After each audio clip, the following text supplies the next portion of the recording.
Do you think we dumb?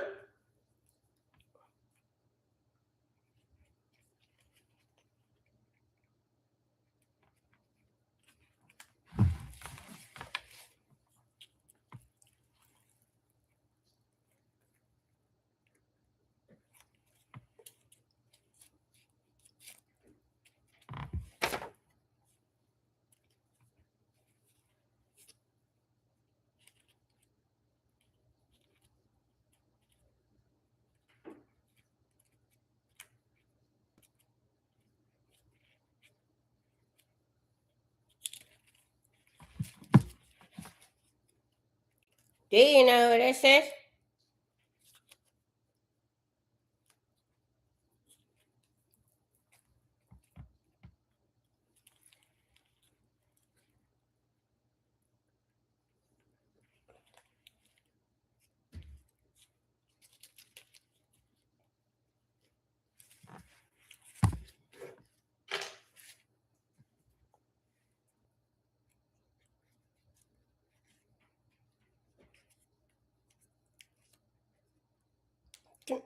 No, that's that. Well, fair enough. I don't need y'all help. You need people to lie to you, Jay-Z. You need to pretend you is not stalking somebody and pretending you're Flores. And you need to know when I feel Katanji's sexual assault. And you need to lie your wife is responsible for the sexual assault. And you need Clarence Thomas to say this.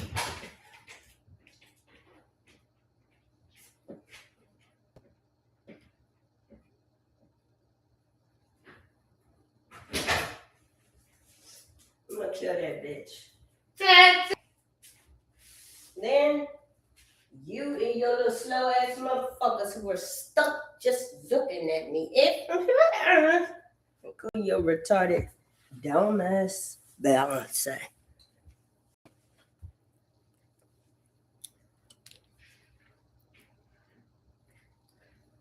You wanna know how I know they not in their body? Yes.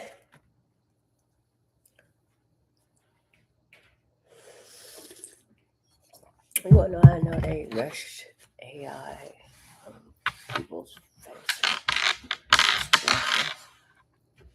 You know when he is in every photograph, he's technically in a rape situation. Just that. Because that man is a pervert, sexual offender, child molester. Do you think we dumb? Do you not know that was his wife? Defended him all the way to the end. He did not do this. Bitch, a liar. She even offered up her kids.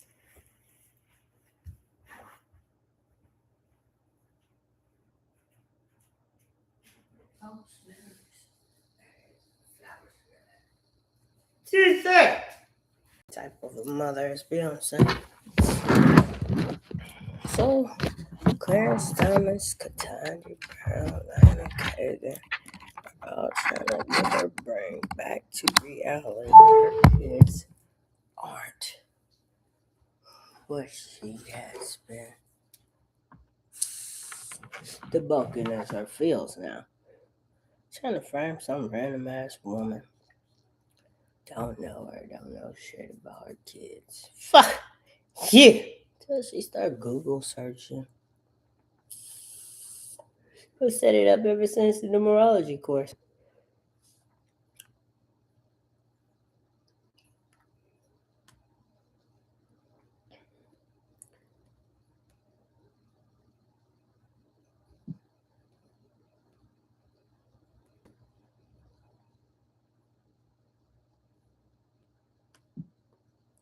So all them who tap on that terrorist list is supposed to fill it for him. And now you know. Just So one of the blue pillars sick their mother on me. But she don't do shit to what she knew was gonna happen to me. Do you think we dumb?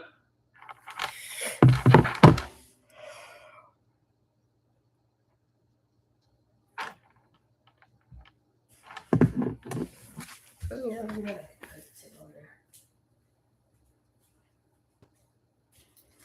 Since it smells, oh, piece of shot.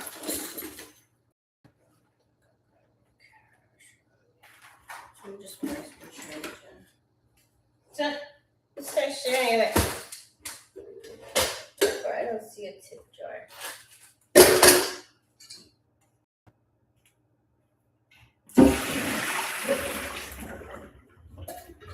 I'm not going there all the time.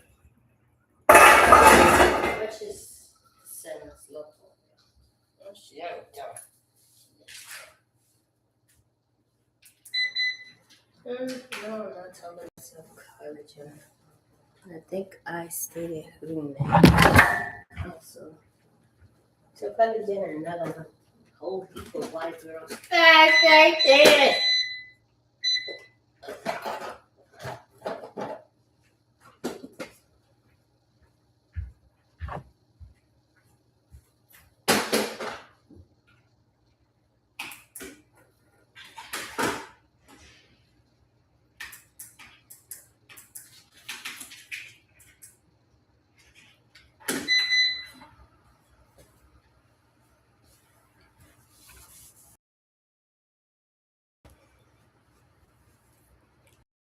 I let Marquita to have it come off her mouth so we can pretend and act like we're gonna do something for them.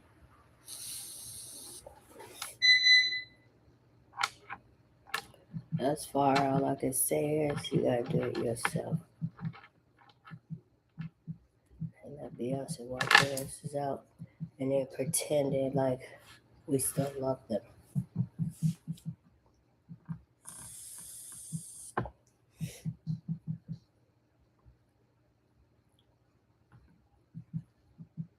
And all that chitter chatter. It's just her carrying on a conversation like she ain't the only one stalking me. If we crazy, she serious. Don't know what I just said. He just says that like a lie. That's how you know they ain't themselves anymore.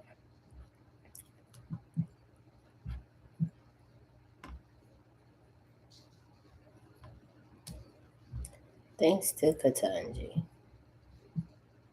And like a treat, she get a boyfriend, a husband.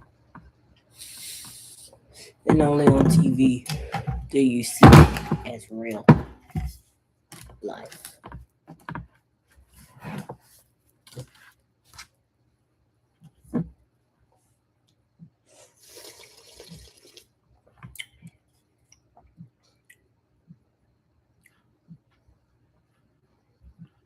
So I ain't JV who needs you to come back and tell me things all day long. No one else gonna come kill you. Cause I know it go in one ear and out the other.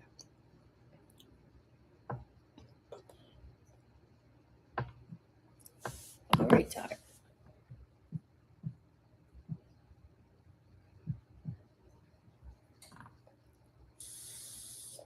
And I'm not Beyonce who would assume going to you is how it works of getting engaged in the police. Unless she done something to them. Which I heard. Yes, yes. And when she did, so bitch, don't ask me shit with your dumb ass. Do you stay serious?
Do you know who this is? A woman embarrassed by her truth. Fuck you. Do you know how to say this? Gotta pretend her husband can fly. Do you think I'm dumb? She's serious.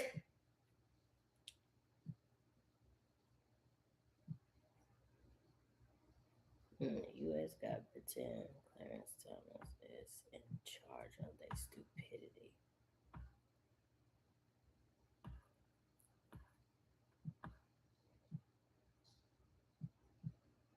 Do you know who this is? She asks me with my lips.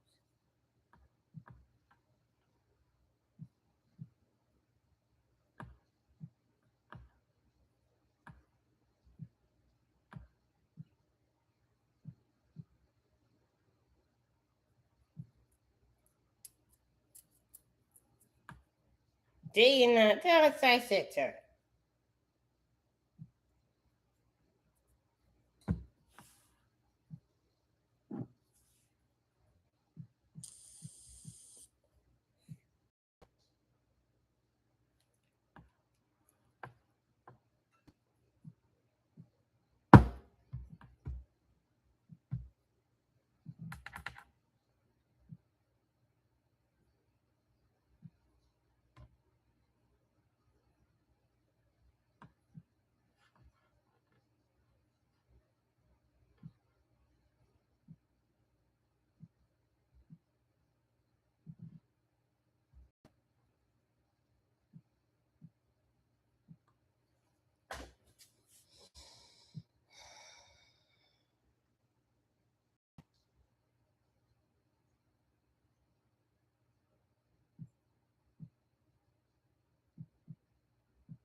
Do you know who this is?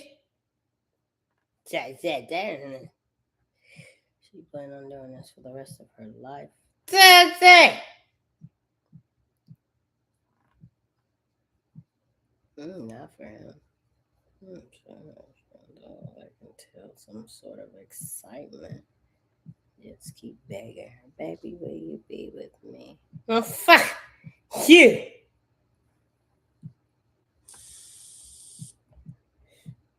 Well, say I made it all up. It seems to be doing the trick for her. Fuck you!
Do you know who this is?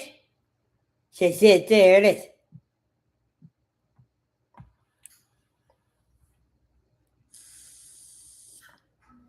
Do you ever change up your lingo? So I said that on my lips. Fuck you!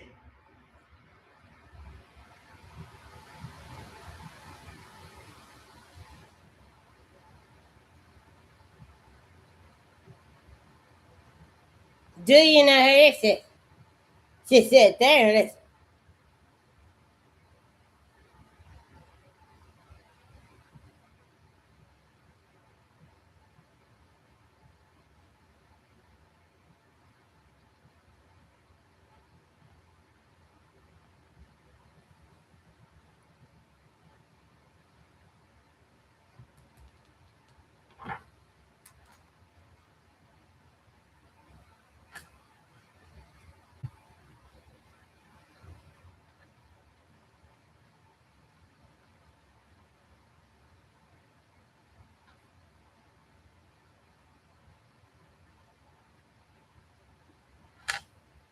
Jay-Z, Common, Katanji, Kataj, and Beyonce Knowles. I'm about to go get something to eat. Fuck you! So we all got a little great big ha! Shoot! See how they say? Here it is.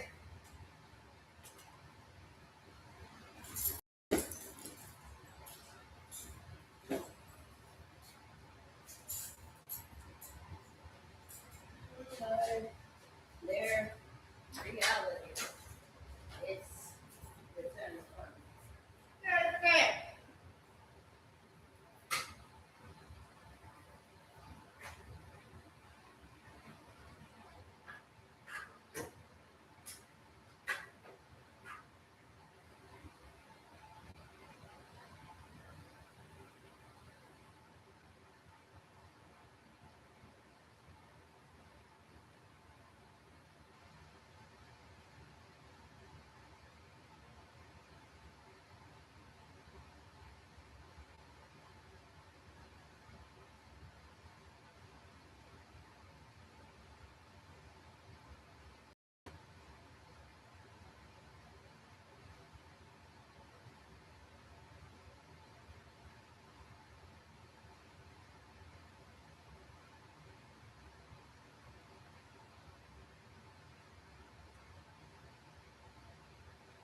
So they get as far as finding out, but for some reason they want to make it male.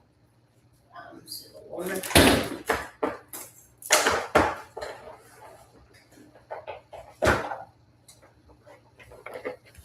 Anything to the surface will be. Yeah.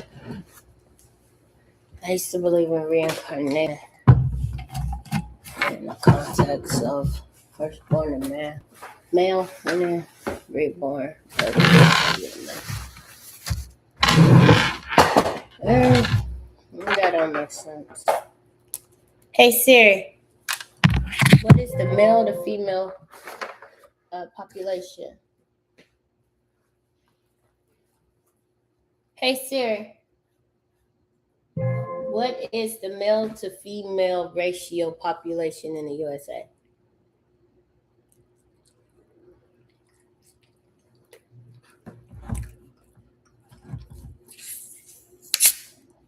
How many males?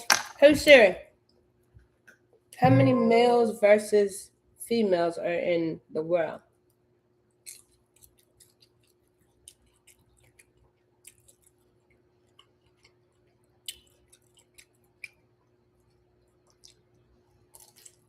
Hey Siri. Hey Siri. Hey Siri.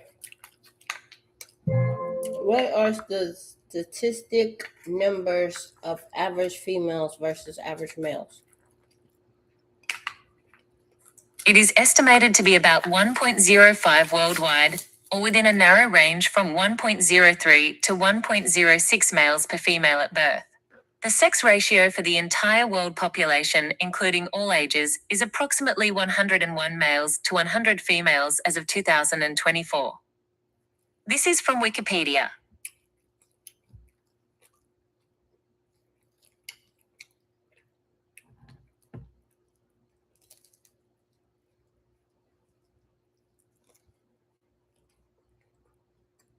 Hey Siri. How many women are there females identifying in the world? Would you like me to use ChatGPT to answer that?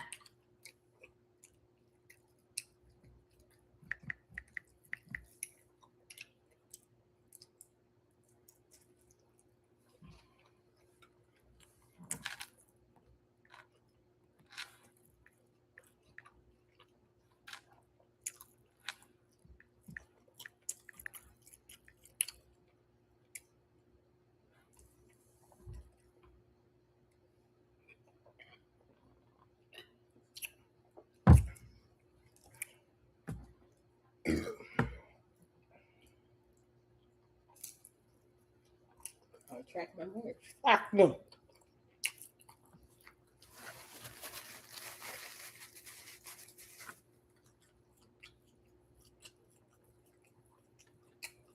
Hey Siri. Hey Siri. Hey Siri. What is the total world's population?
And she like, get off her. You know what I'm saying?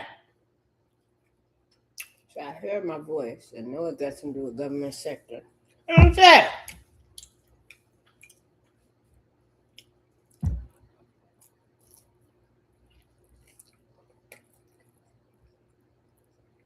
I'm about to watch the news. You know what I'm saying?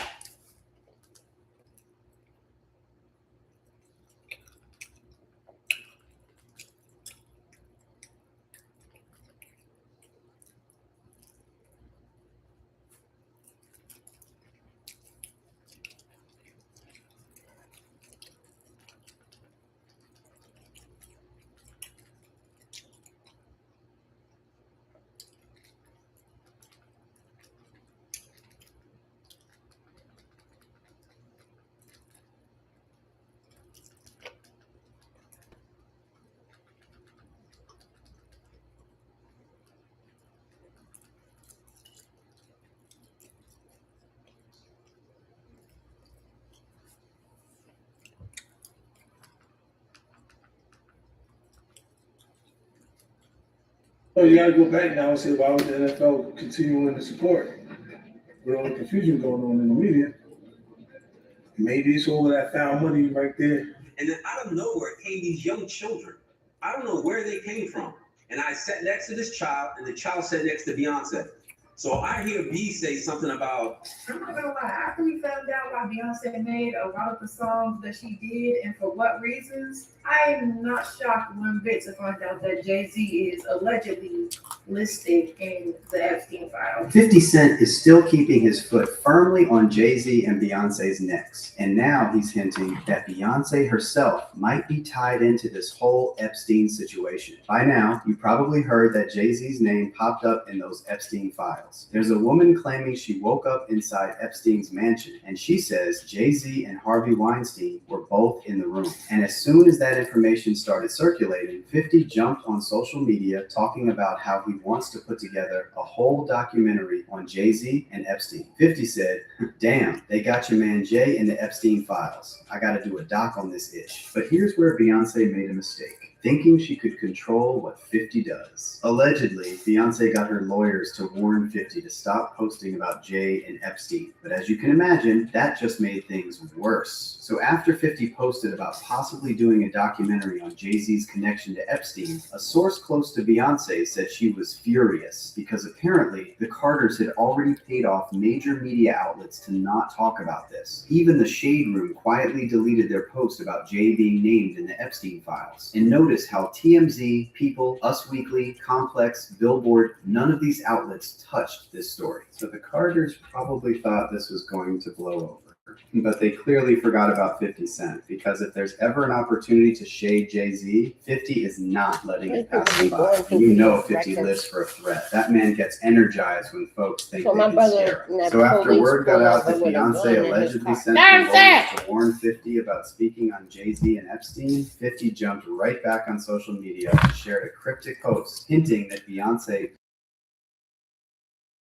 this AI-generated clip of himself and wrote in the caption, I smell beef and popcorn. So now with 50 Cent stirring the pot, you just never know what else might come back up. We already saw how 50 dug up all kinds of stuff on Diddy for that documentary, things a lot of people didn't even know existed. So if he could do that, he could definitely do the same thing with the Carters. Now the real question is, can Beyonce actually stop 50 from making a documentary about Jay-Z? Well, the internet doesn't think so. Fans online are saying Beyonce might want to sit this one out, or better yet, call a divorce lawyer. But here's the thing, a lot of people are now starting to believe Beyonce might be complicit in whatever Jay-Z was allegedly involved in. And because of that, the divorce is highly unlikely. Because if we're being honest, Jay and Beyonce probably got dirt on each other, and it's safer for both of them to stay married. And let's not forget that Beyonce has had her own separate allegations.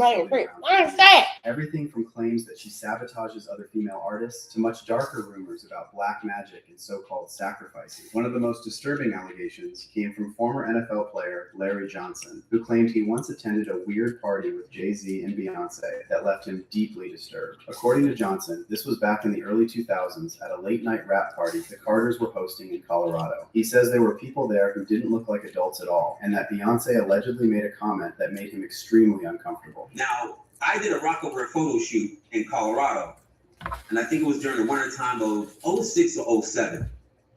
and Naomi Campbell was there, actress J.D. King was there, Jay was there, B was there, and he rented this house. We were supposed to do this rap party for this photo shoot. We rented this house, and we were watching LeBron play. And after the game, it had to be like 10 or 11 o'clock.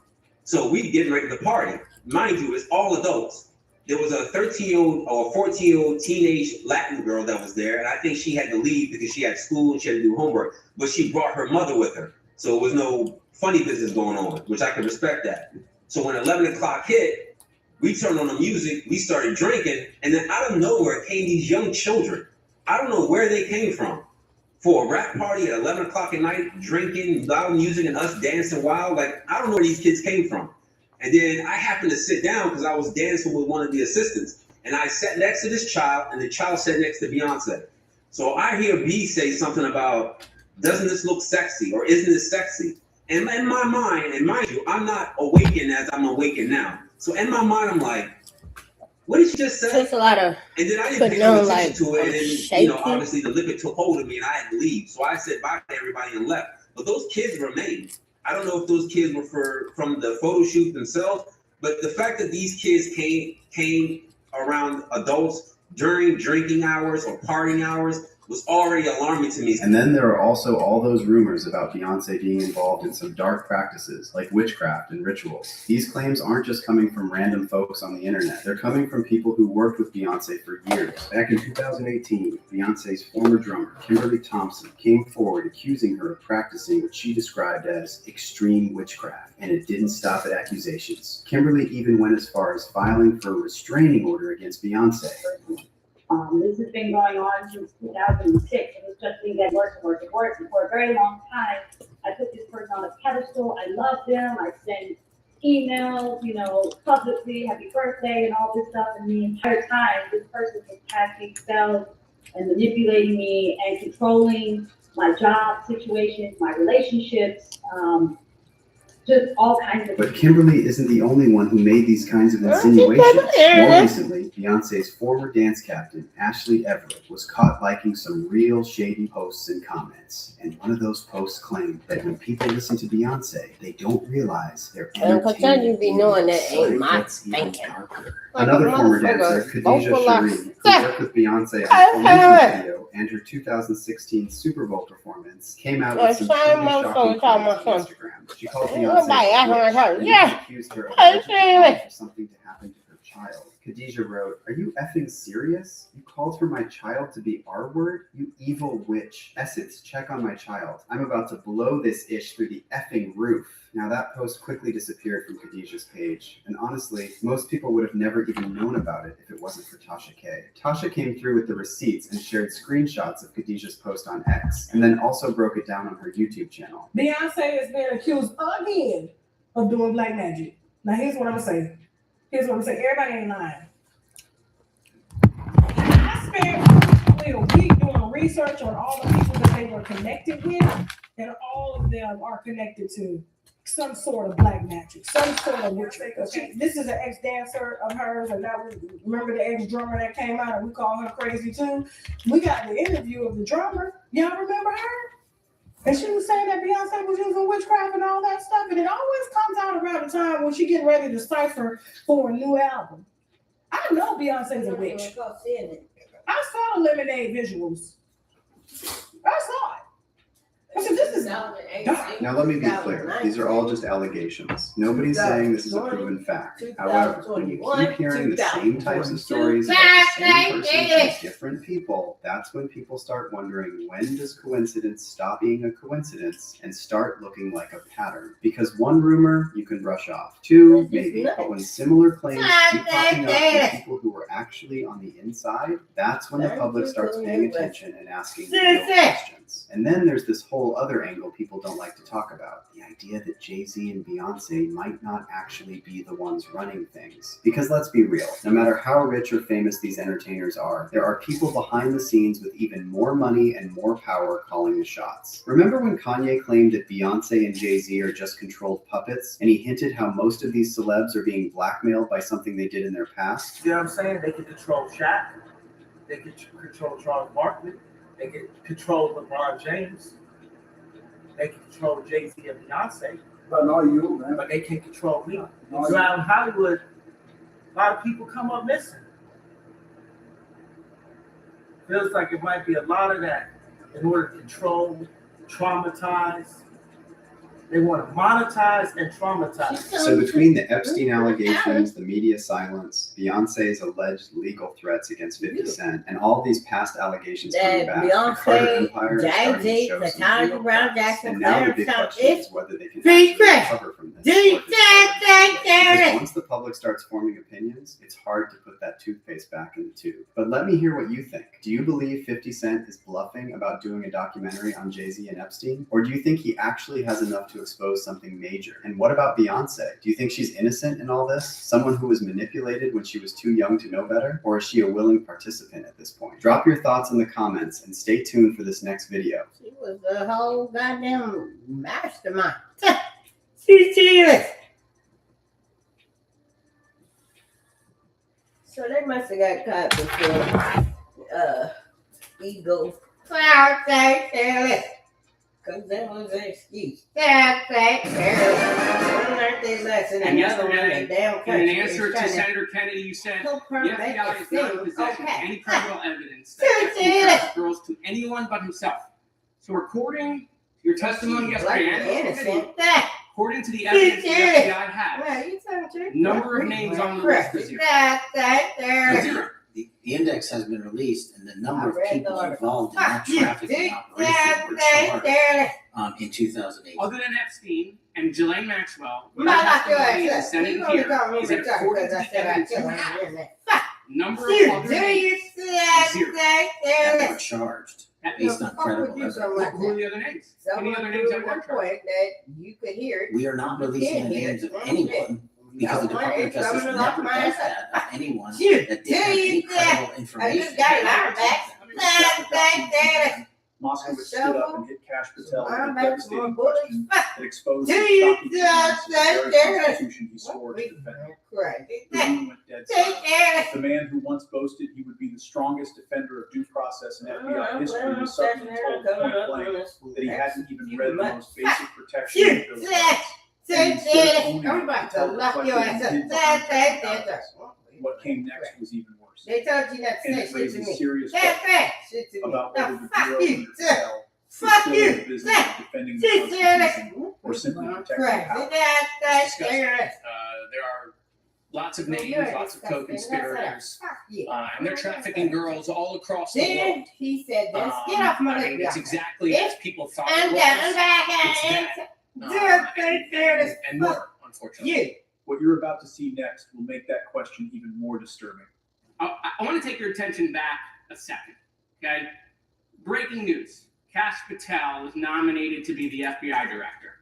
Dan Bongino is nominated to be the number 2 at the FBI. MAGA celebrates, rejoices, bells are ringing out. The team, Patel, Bongino, that sought out every podcast microphone to talk about the Epstein list. The names are finally going to get released.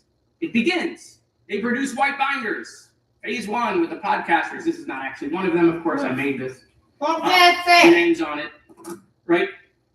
And the names are going to come out. Pam Bondi says the list is on her desk. Then a memo comes out all of a sudden and says there's no list. Oh no, no phase 2. Phase 2 binders never happened. You said the conspiracy theories around Epstein just aren't true. They never have been.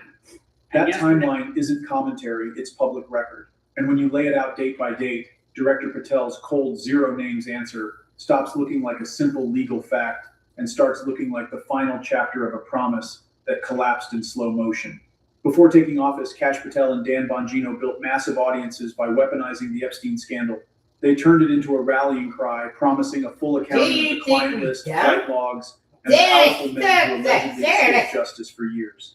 Once confirmed, the administration cashed in fast.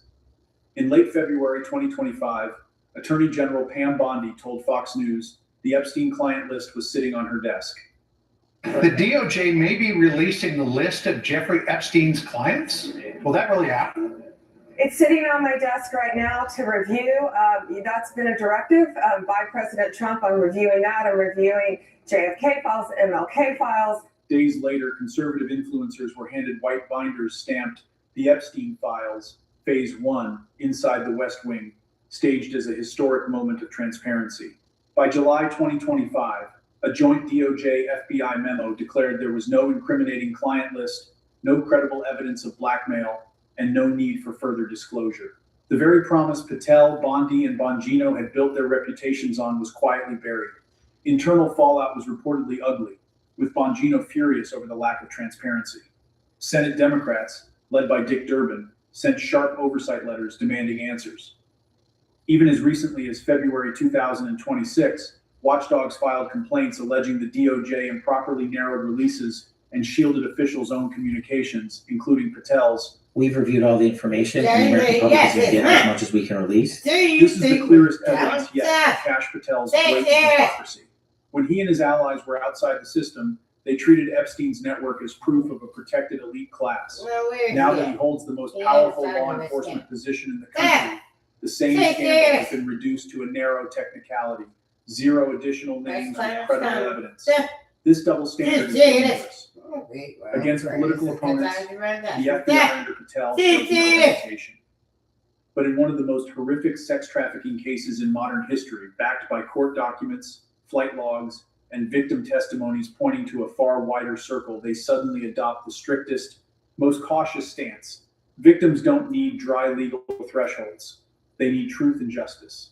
This is where the story stops being about numbers on a page and starts being about a signature the president himself calls fake. Let me move forward. The president has, you've seen the picture of the woman's body with the writing and the president's signature. The president says that's not his. Okay? President says it's not his. The Republican colleagues say it's not his. The administration say it's not his. Will you be opening up an investigation into the Epstein estate for putting out a fake document with the president's signature, linking him to the world's largest pedophile ring? Will you be opening that investigation into that? On what basis? On what basis? They literally put out a fake document, according to the president, with a fake signature. It's a forgery of the president of the United States signature. That's the basis. Sure, I'll do it. Okay, I look forward to that investigation. Oh, am I over? All right, thank you, Mr. Chairman. I appreciate your Government's time has expired. Sure, I'll do it. 4 words delivered with almost casual indifference might be the single most revealing moment in this entire hearing. Because in that instant, Cash Patel showed exactly who he's become. The man who once positioned himself as the fearless outsider ready to burn down the deep state now sits at the very center of power. And when handed a direct request to investigate a potential forgery tied to the president of the United States, his response wasn't urgency. It was a shrug dressed up as cooperation. Let's be precise about what Moskowitz actually asked for. He wasn't demanding Patel speculate about guilt. He was asking him to investigate a potential federal crime, forgery of a sitting president's own signature on a document tying him to Jeffrey Epstein's 50th birthday book, a document the president himself, his own Republican colleagues, and his own administration all publicly called fake. That's not a partisan gotcha question. That's an open and shut predicate for exactly the kind of inquiry Patel's bureau is legally obligated to pursue. And Patel's first instinct wasn't to say yes. It was to ask on what basis, as if the forgery of a sitting president's signature, tied to the most notorious trafficking case in a generation, somehow needed further justification before it warranted a look. Here's the document he was stalling on. In July 2025, the Wall Street Journal reported that Epstein's associates had compiled a scrapbook for his 50th birthday, and inside it sat a lewd letter bearing Trump's name, framed by a hand-drawn outline of a woman's body, closing with a line about sharing a wonderful secret. Trump denied it instantly, called the story fake, and sued the Journal for at least $20 billion. But watch how the denial evolved. First, it wasn't his language. Then it wasn't his drawing. Then, according to Rolling Stone, Trump floated the idea that someone else may have forged his signature entirely. White House Press Secretary Caroline Leavitt even said the administration would support a forensic handwriting analysis to settle it once and for all. That analysis effectively already happened, just not from the White House. Independent comparisons by the Wall Street Journal and the New York Times, cross-referencing decades of Trump's personal correspondence, found the disputed signature strikingly consistent with his handwriting from that era. If there are forgeries or forgers out there, I think we should investigate it. And in fact, this document is 22 years old. So you're telling me Someone 22 years ago went back to the future and forged his signature when he was a Democrat. CNN's own review turned up matching examples, including a 1,996 donation letter and a 1,999 condolence note carrying the same distinctive strokes. None of that settles the matter beyond all doubt, but it does mean the forgery defense Patel was just asked to investigate is, at minimum, seriously contested by multiple independent newsrooms using the president's own decades-old handwriting as the benchmark. And that's exactly why On What Basis is such a damning answer. This is a director who has spent the last year building an entire public narrative around aggressively chasing document fraud, leaks, and conspiracies.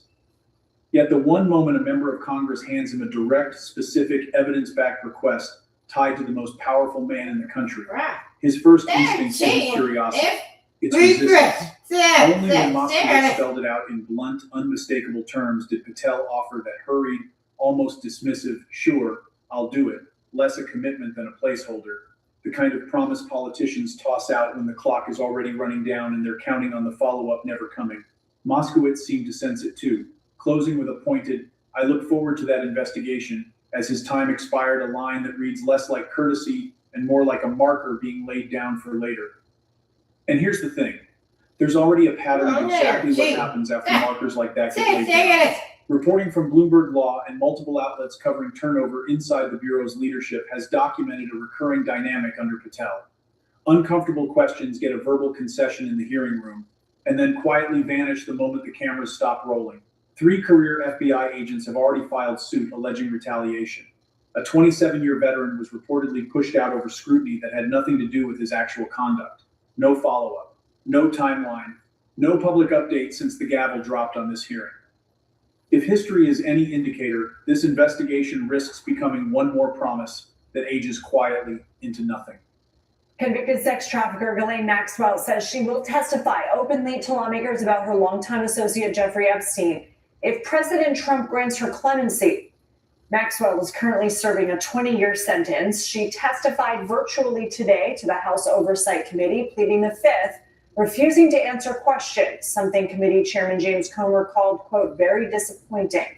Her appearance and bargain for clemency comes as lawmakers were today allowed to review an unredacted version of the Epstein files. They saw the names of at least 6 individuals, 6 men, names who that were redacted, that they expressed some concern about, including one that they could be high up in a foreign government. So obviously we're expecting to hear from the Attorney General later this week before the House Judiciary Committee. They say they intend to ask the Attorney General why some of those names were redacted, but that is something that we have heard from several lawmakers who have had an opportunity to view these unredacted documents, why it appears that some names were redacted in the case of the release of these files. So obviously more to come. Certainly, many this first day after lawmakers having that opportunity to view them.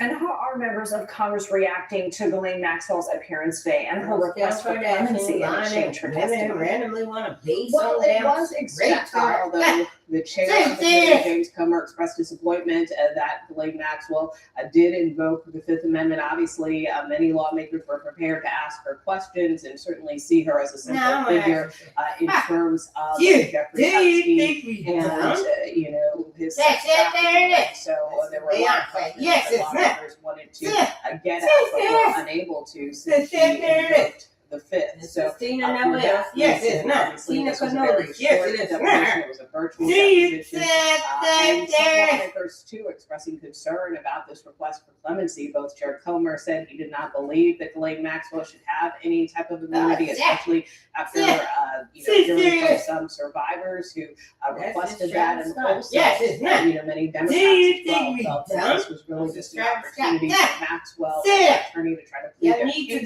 for clemency. But they feel there should have been an opportunity to get at the facts. Compare all of this to the fire Patel once breathed when he had zero power. Back then, every podcast appearance was a declaration of war on elite impunity. Every interview framed Epstein as the ultimate proof of a 2-tiered justice system, one set of rules for the connected, another for everyone else. He didn't just promise transparency, He promised reckoning. The names, the flights, the island visits, the enablers, all finally dragged into daylight. Now that he actually controls the machine capable of delivering that reckoning, it's been reduced to the narrowest possible legal interpretation, 0 additional names, and a forgery investigation offered only after he was cornered with no room left to dodge. This transformation isn't unique to Patel, and that's almost the scarier part. It's a recurring Washington story. Outsiders arrive, promising to drain the swamp and expose corruption. Once inside, they discover the swamp has excellent lawyers, powerful friends, and the ability to make life very difficult for anyone who actually follows through. The rhetoric stays fiery in public. The action goes cautious and narrow behind closed doors. What makes Patel's version so striking is the speed of it. The same man who once demanded the full client list now presides over an FBI that has effectively declared the list doesn't meaningfully exist. The same man who once railed against powerful men escaping justice now offers a tepid, hedge your bets sure when asked to investigate whether a document links the sitting president to Epstein. Put all 3 moments from this hearing side by side, and a single, uncomfortable pattern comes into focus. 0 additional names. Despite years of promises, there would be many. A collapsed binder rollout that even his own deputy reportedly fought over internally, and a forgery investigation offered not with urgency, but with a question about jurisdiction. Any one of these, on its own, might be explained away as caution, or process, or legal precision. Together, they form something much harder to defend. The damage runs deeper than one hearing. It betrays the victims first, many of whom have spent years fighting for recognition that they weren't ensnared by one man, but by a system of enablers that court documents, flight logs, and their own testimony have repeatedly pointed toward. When the director of the FBI declares there's no credible evidence of others involved, he isn't just stating a legal threshold. He's telling every survivor their experience only counts if it fits a convenient narrative. It corrodes institutional trust second, because an agency that shows no hesitation chasing political opponents, but suddenly discovers the virtues of narrow legalism the moment the powerful are at risk, invites an obvious question. What else is being handled this carefully? The Epstein files were never just about one dead man and his crimes. They were always a test of whether America's institutions can still confront power when it's inconvenient to do so. So far, under Kash Patel, that test is being failed in real time, not necessarily because of what he's found, but because of what he seems unwilling to aggressively pursue. The American people were promised the truth. What they're getting, hearing after hearing, is a director who says yes on camera and delivers 0 everywhere else. Whether this pattern is institutional incompetence or something closer to protection is exactly the question Congress and now you are left holding. Drop your read on it in the comments below. And stay tuned, because if the Democracy Defenders Fund complaint from earlier this year is any indication, this file is far from closed. Approaching 11 hours now of a long day. And forgive me, I want to go back to one of my early senators, Lindsey Graham. I think he asked me something, and I'd like to just put it this way. On a scale from 1 to 10, how deep is your faith? That I want to ask that question. You're asking me, or No, you won't ask me? I'm just joking. I won't ask you that, but I do want to go through some of the things that some of my colleagues do on top. Forgive me, I don't want to dwell too much, but some of it I found today just to be really didn't hold water. And I want to start with my friend and colleague, Ted Cruz, who is my friend. He's a Texan. One of my favorite Texans is Brene Brown, who says it's hard to hate up close, so pull people in. And a lot of times in this culture of truck politics, the reality is we know each other, we get to know each other over years. I've had the privilege of working with Ted on a lot of really good policy. So I went back to my office and re-listened to his questioning of you about critical race theory, and he referenced your speech, which I hadn't read. Again, we talked to folks so well focused on these things, but I read your speech, and I was very surprised. Ted had a very big chart.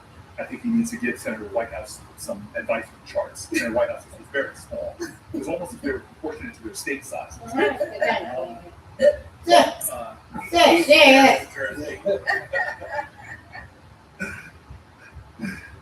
Mr. Chairman, I would request that my colleagues in the Democratic Party would stop and do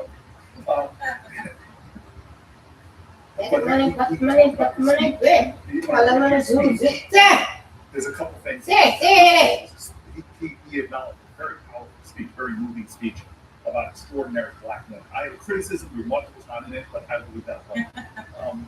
But there's some things we honed in on, almost as if they seem to be accusations, which don't hold merit to me. We had a saying in New Jersey that I felt it was all hat and no cat. And so he said that you called the 16 that you called her provocative. That's not a compliment necessarily if you call someone provocative, is it? No. No, I mean I think Ted Cruz is very provocative. And that doesn't mean I agree with what he's saying, his philosophy, doesn't mean I agree with his statements. But he pointed out you also called the author a claim. She won a Pulitzer Prize, correct? She did. In journalism. So she is a claim. She is. But in nowhere are you heralding her as this is reflective of your thoughts. That's true, right? Correct. Yeah, so I don't understand that at all. Part of this chart also was a lot of ellipses, skipping out things, which you mentioned critical race theory, talking about policies in general. I actually went back to that talk too, and I saw you include everything in there. You were talking about psychology, economics, all different types of disciplines as touching upon the law. I think there's everything in there I can see to be, except for astrology. But you understand that you were just listing a list of things that people could say touch the law. They weren't your philosophies at all. Correct, Senator, and that speech was not related to what I do as a judge. That was talking about sentencing policy and all of the different academic disciplines that might relate to it. Yeah, and then finally, we're entering an age that is surprising to me in American society where lots of books are being banned and lots of talks about books being read. You're on the board of a private school and you have no supervision or authority over what books the children read in a private school, correct? Correct. I really do appreciate that. Jumping really quickly to a lot of talk today about these child exploitation cases. And Senator Durbin, I think that actually Josh Hawley used the word attacked when describing his own. So I don't understand what that point of sensitivity was. But I individual cases now too. You've presided over a judge more than 10, 15 cases. I've presided over 14 cases that involve child sex crimes, but over my career as a trial judge, I've presided over more than 100. Right, and cases are heavily fact specific, right? That is true. Did you remember all the facts of the case that Senator Hawley was? I did not. You did not, right? And the facts matter, right? They do. And as a judge, you're looking at all the facts of the case, not just what might be talked about later or what people are honing in. You have to take everything into account and make a decision, correct? Yes, that's what Congress has required judges to do. Right, and just to clarify that Congress thing, because again, you went to this elite law school. I went to a gritty inner city law school, Yale. So you know this better than me, but it was actually 1984 that the sentencing laws, the sentencing standards were passed. I believe so, yes. Yeah, it was 1984. And then later in 2002 or 3, things were updated. But that 1984 was before the internet completely. And I just want to clarify also the Booker decision. Yes. Could you just clarify for the record, because my mom might be watching, no relation to me whatsoever, correct? So the Booker decision, which earlier I mentioned that I thought Justice Scalia wrote, in fact, it was Justice Stevens. Yes. But Justice Scalia concurred, so he had a separate opinion, and he had written a previous decision that was very similar. Yes. The Booker decision made the guidelines, the sentencing guidelines, advisory. Why? Why would the Supreme Court, as the most conservative members, why would they do that? Well, they determined that, in essence, Secret. if the guidelines were mandatory, that it would violate the right to a jury trial to have jurors decide every aspect of your sentencing. Yeah, it's just sort of the separation of powers, Sixth Amendment. This is really important. Yes. And so that gave judges latitude. Yes. Now, if you were falling out of the norm, and this is where I've now read conservative periodicals looking at this line of attack. That's not a negative pejorative. Again, my colleague himself used it, but this line of attack on you, I've seen conservative papers, liberal papers, mainstream papers, all say this doesn't hold water. And the reason is, and again, unlike White House and Cruz, I don't have a chart. I'm uncharted. But I would like to hold this up for you.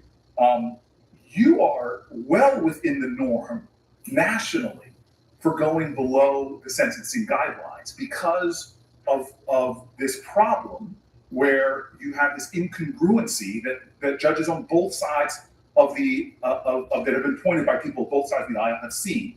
I just want to make that very clear. You are well within the norm in the United States of America. I'm a former mayor, and one of my favorite mayor friends used to always say, "In God we trust, but everybody else bring me data." and so the data kind of shows that you're not some outlier. And forgive me, because you're not allowed to do this, but I kind of sat here and was a little insulted about the accusation that somehow this mother of two. You're not. I'm going to kill your ugly black ass. Senate. Who has victim advocacy groups writing letters for you. Do you who think has you child dumb? victims advocacy groups. She said there did who has presided over fact-specific cases of the most heinous crimes. That somehow these people are cracks. Yes, they are cracks. You are somehow not the norm of us. Do you think you dumb? No, don't say serious. Again, I know this chart, You. but the majority of Yes, below guideline range. now she don't listen to you, Brett. Now go get John D. Rock. 80%. And Missouri, Yes. 7%.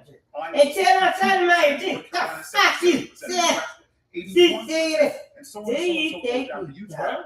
This is Kentucky Brown Jackson. Somehow Fuck you're you. on these Back very ass. dense, Yes. specific cases Do you is somehow think there's to me does Yes. not hold up, doesn't head water. And then you add that to the endorsements that you've gotten from folks that deal with victim advocacy groups. It is to me just a line of attack that does not hold in no way for me. I'm sorry. And the totality of your career, what you've accomplished and what you've done. I just think it's unfortunate that, unlike the sort of fair arbiters of this on both sides of the aisle who've dismissed it, I appreciate the way you sat there, and addressed all of that stuff. And that really brings me to the larger implication.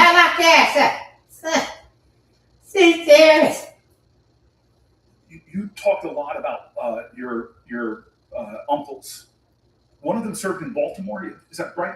A police officer. My brother was a police officer in Baltimore. The gentleman over there, Yes. who volunteered to serve in the United States military, Yes. and you have talked about that police work, right? Yes.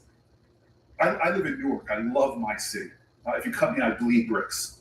And I would start with the nickname of our city is Brick City. Your brother and I probably understand something. The majority of murder victims in the United States of America, do you know who the majority of murder victims are? I don't. They're black men. I imagine in your conversations with your brother and your two uncles, you who patrolled some of these streets, I imagine you feel in a different way about the anguish of what many communities of color struggle with when it comes to crime. Am I right there? You are right, Senator. It is very anguishing, and it is something that I know all too well. And you are a person that has that same fear that many mothers have for their daughters who do go out in this world. My mom used to say, when you have a child, it's like your heart going around outside of your body all of a sudden. And I just find it hard to believe, given your law enforcement background, you're a mom, that you take any of this laying my coochie on urgency to keep America safe. And then I see that, like, folks I know well, I've worked with the FOP. I began negotiating with them. I have to say, I thought Jim Pascoe, before I knew him, so the whole thing, Brene Brown, bring people close. First, I thought he was an ogre, biggest police union, and I had some tough negotiations with my police union. He and I sat down and we shared our stories. And I think we realized we were coming from the same place when we were working on police reform. FOP endorsed you, and they wrote a powerful letter. I won't read it again. The IACP, they represent the largest, that's the rank and file, the FOP. The IACP represents the bosses, the managers. They endorse it.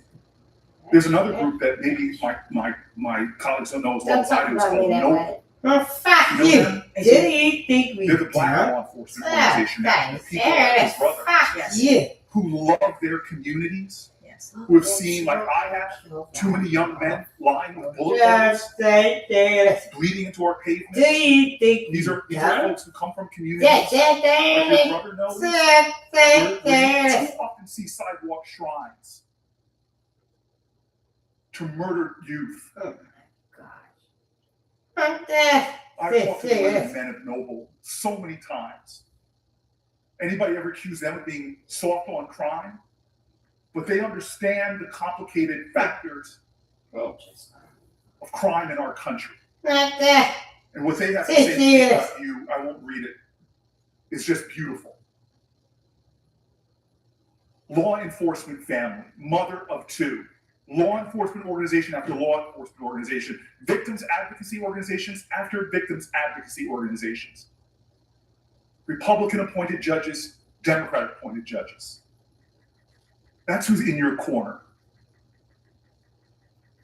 We're politicians, we have a sworn oath right now. I've just watched you with dignity and grace field what I can only imagine is behind those questions, is this doubt that is being sown. I just want America to know that when it comes to my family's safety, when it comes to Newark, New Jersey, or my state, God, I trust you. I trust you. Now, I brought in your mother, and I have to go back there. My mom has a saying that is awfully embarrassing when she talks about me. She says, she'll introduce me and she'll say, every successful child is an astonished parent. But there's something about your mother looking at her is that she doesn't seem all too astonished. She seems like almost just very slyly she knew that a day like this might come. And so I just want to share with you that I have done a lot of hiring. Before I was in a legislative body, I ran New Jersey's largest city. And I could write a book about all the management mistakes I made in my first year and how it made me a really good manager. And the first mistake I made was I was just looking for the most talented, credentialed, skillful, smart people to help me run things. And I soon learned it wasn't enough. I made some mistakes in hiring.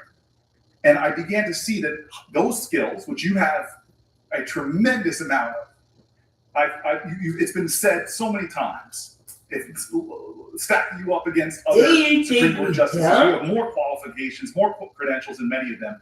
But I learned that you should hire first, that's necessary credentials, but not sufficient, that you should hire for character. That's what made me hire a great team in Newark eventually. We operated so well. And so I believe I've gotten to know your character over these weeks, but I want America to know a little bit more about your character right now. And so I know my values. Booker T. Washington said it, James Baldwin said it. Children are never good at listening to their elders, but they never fail to imitate them. If I want to know your character, you don't let me do it yet, but I want to hang out with your parents a little bit. Well, that's what it is now. So let's Yes, go it's into this conversation. We won't swear them under oath. But could you share with me what are their bedrock values that are most a part of your values now that you hope and pray are your grandchildren's, unborn grandchildren's values? What are those most important values you inherited from those two folk over there? Thank you, Senator. I inherited a number of bedrock values, as you say, from my extraordinary parents. As I mentioned, my parents grew up in a time in this country in which Black children and white children were not allowed to go to school together. Oh, really? They persevered. Phew. They were the first in their families to go to college, to have that chance. They each went to historically Black universities, and they taught me hard work. They taught me perseverance. They taught me that anything is possible in this great country. And I think it came, as I said in my introduction, from the sea change that we had in this country. From the 1960s, when Congress passed 2 civil rights acts, and African Americans finally had the chance to become a part of the dream, become a part of the fabric of this wonderful nation. My parents moved to Washington, D.C. because this is where it all started for them in terms of having new freedoms.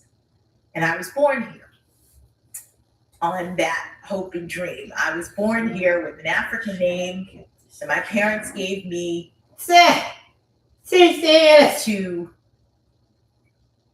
to demonstrate their pride in who they were and their pride and hope in what I could be.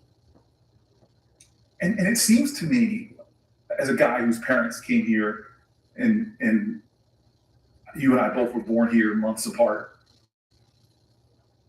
I would hear my parents' tough stories at the dinner table about facing bigotry. Here in the city, my father told me stories about his early jobs, but I never noticed a hint of bitterness or that hate he saw never generated hate with him. In fact, I just loved all people. That is correct, Senator. I would say that my wonderful parents went on to become extraordinary public servants.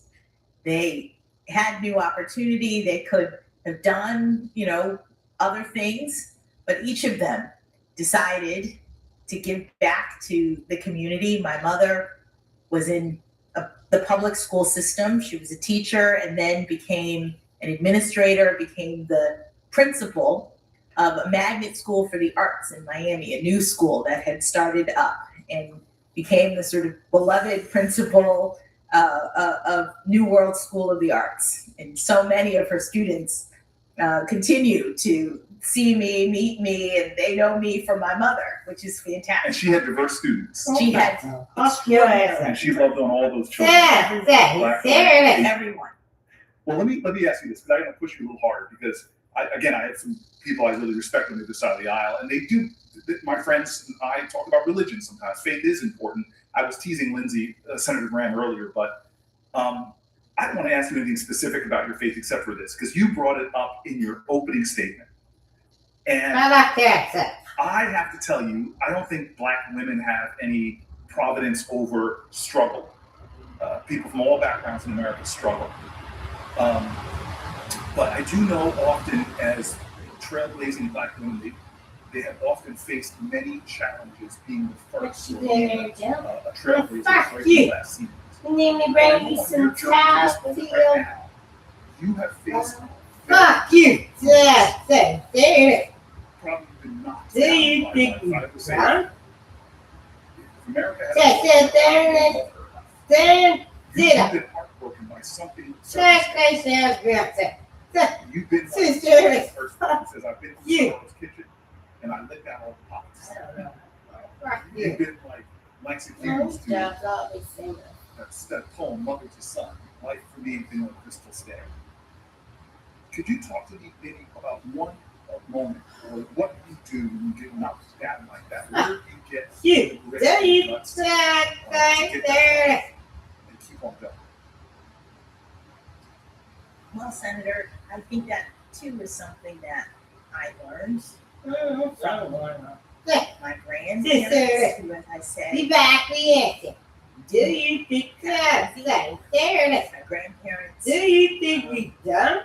who didn't have a lot of formal education, but who were the hardest working people I've ever known. And who just got up every day, put one foot after the other, and provided for their families and made sure that their children went to college, even though they never had those opportunities. I reflect on them in the context of this historic moment. I stand on the shoulders of people from that generation, and I focus at times on my faith when I'm going through hard times. Those are the kinds of things that I learned from my grandmother, who used to have those family dinners and bring us all together. And I think that's a common experience of Americans, that when you go through difficult times, you lean into family and you turn to faith. And that's part of my experience as well. It's, I think, the experience of my colleagues on both sides of the aisle, leaning on that faith and that family. I want to give you, there's one thing about your opening statement, and I have to say, I haven't shaken your husband's hand yet, but yesterday I was amazed because when he started tearing up at your remarks about him, it triggered, I don't really have it, it triggered a sympathetic cry in me as well. So I'm a little upset at him, but I will deal with him individually. But you said something that I found provocative, to use that word one more time. And I felt afterwards, I reflected, I talked to my staff about it because I thought that statement, it didn't seem congruent to me. And it was, I don't know if it was a profession of humility. Or overly why are you messing with this woman's coochie? Giving you space. Don't trust Beyonce, no. She's one of the national messing up with that coochie. And I'm looking at somebody that I something that struck me. Because look, my mom was a working mom. And God, it was tough. My colleagues will not believe this, but there was a time I was very melodramatic, and I was in a bathtub, oatmeal bathtub, and my mom was getting ready to go on a business trip, and I look at her with these sad eyes, and I say, "Mom, if you leave me, I'll die." And she looked at me, knowing that you don't die from the chicken pox, but I still remember her going to the phone, having a long conversation, taking off her business suit and changing into her sweatpants. She would tell me later that was not a sign of love. She loved me, but a lot of women who love their kids can't stay home because we don't have paid family leave in this country.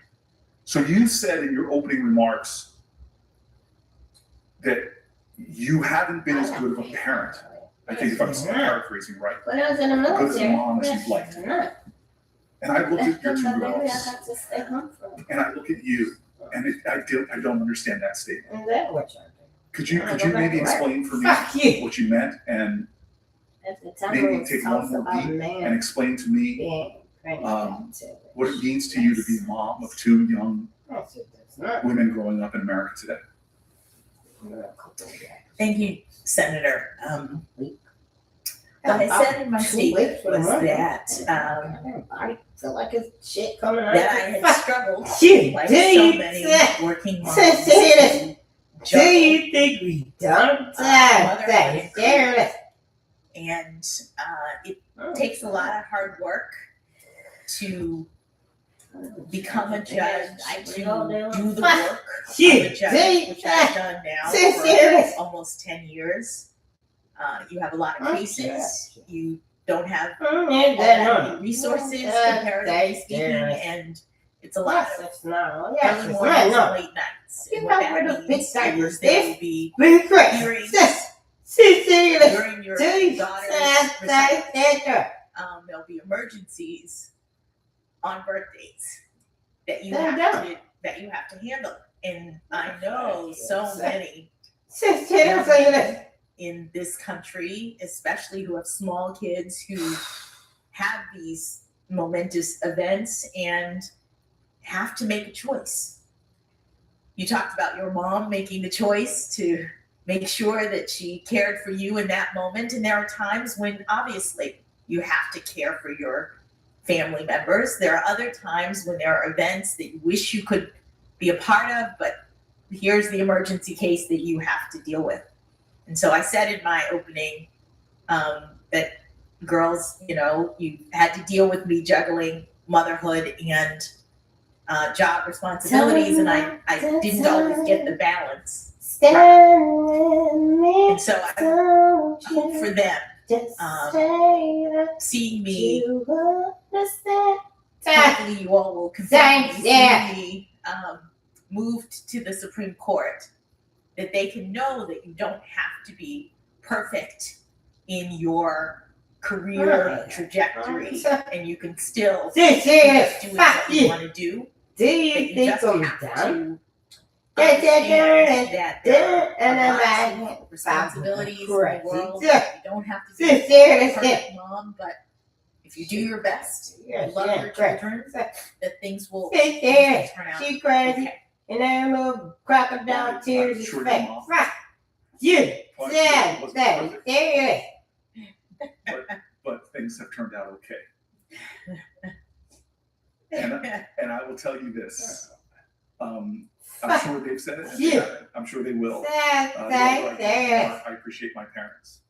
I know they're proud of you, but as a guy who does have faith, and I sit at home in a room of my ancestors where I have generations of my ancestors' pictures up, and they're black folk and white folk. I have a very interesting family tree. And I sit there with my ancestors sometimes and think about them. I hope right now, in this questions and blistering, that you know that at that desk there are a whole lot of spirits around you with their hands on you. Not only your children and your parents proud, but so are your ancestors. Mr. Chairman, thank you. Thank you, Mr. Chairman. Judge, nice to see you again. Thank you again for being here. Congratulations again on your nomination. I want to start where Senator Blumenthal left off. I want to talk with you about some of these cases. I mentioned them yesterday, so I know you know which ones I want to talk about. These 7 cases, child pornography cases, in which you had discretion. They came before you. You had discretion to sentence one way or another in these 7 cases. Not every case, of course, you have discretion. Sometimes the law requires you to impose a sentence, certain sentence. But in these 7, you had discretion, and in each of these 7, you chose to depart both from the federal guidelines and also from the government's, the prosecutor's recommendations. Senator Lee's asked you a little bit about this. Senator Cruz has asked you about it. He had the chart with the 7 cases on it. Before we jump into those, I just want to correct the record on 1 or 2 things. Senator Coons suggested that in 3 cases, Nickerson, Wynn, and Fife, you actually impose sentences either within the guidelines or at the same level of the prosecution. But in Nickerson, you didn't have any discretion. That was an 11C1C case. The law bound you. And Wynn wasn't a child porn case, and neither was Fife. Just one other quick thing to clarify. As to this comments about the probation office doesn't issue national guidelines, right? I mean, the probation office doesn't issue sentencing guidelines. They're not public. They're not recommended to all judges. The probation office provides advice to judges case by case, usually in private, usually not available to the public. Is that right, Judge? Not exactly, Senator. The probation office in criminal cases is assigned by the court to work with respect to the evaluation of cases, in every case consistent with Congress's requirements. The probation office prepares a pre-sentence report in which they review all of the statutory factors concerning sentencing. Congress has a statute for sentencing.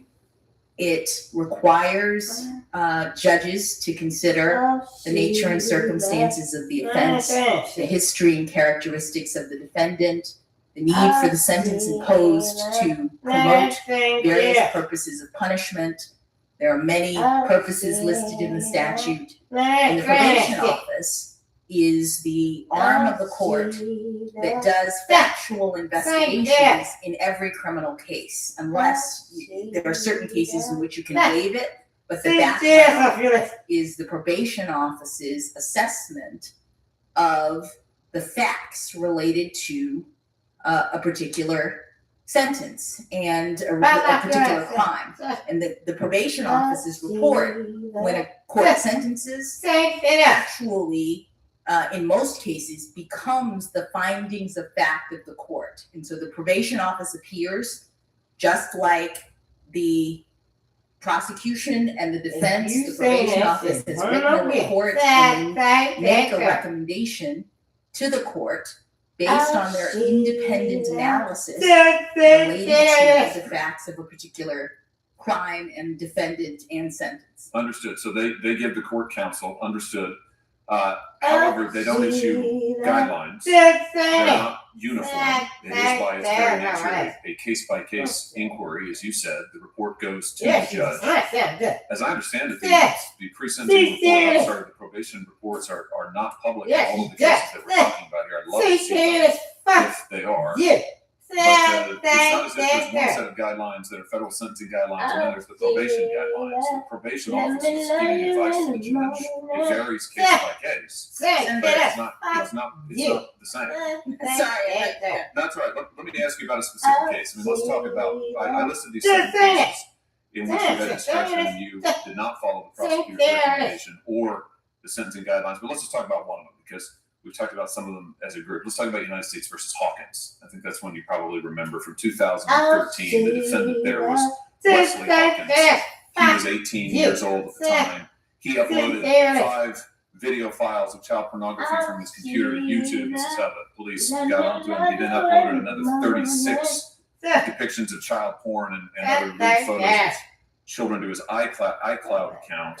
When the police executed a search on his apartment on premises, they found 17 videos on his laptop and 16 images of child pornography.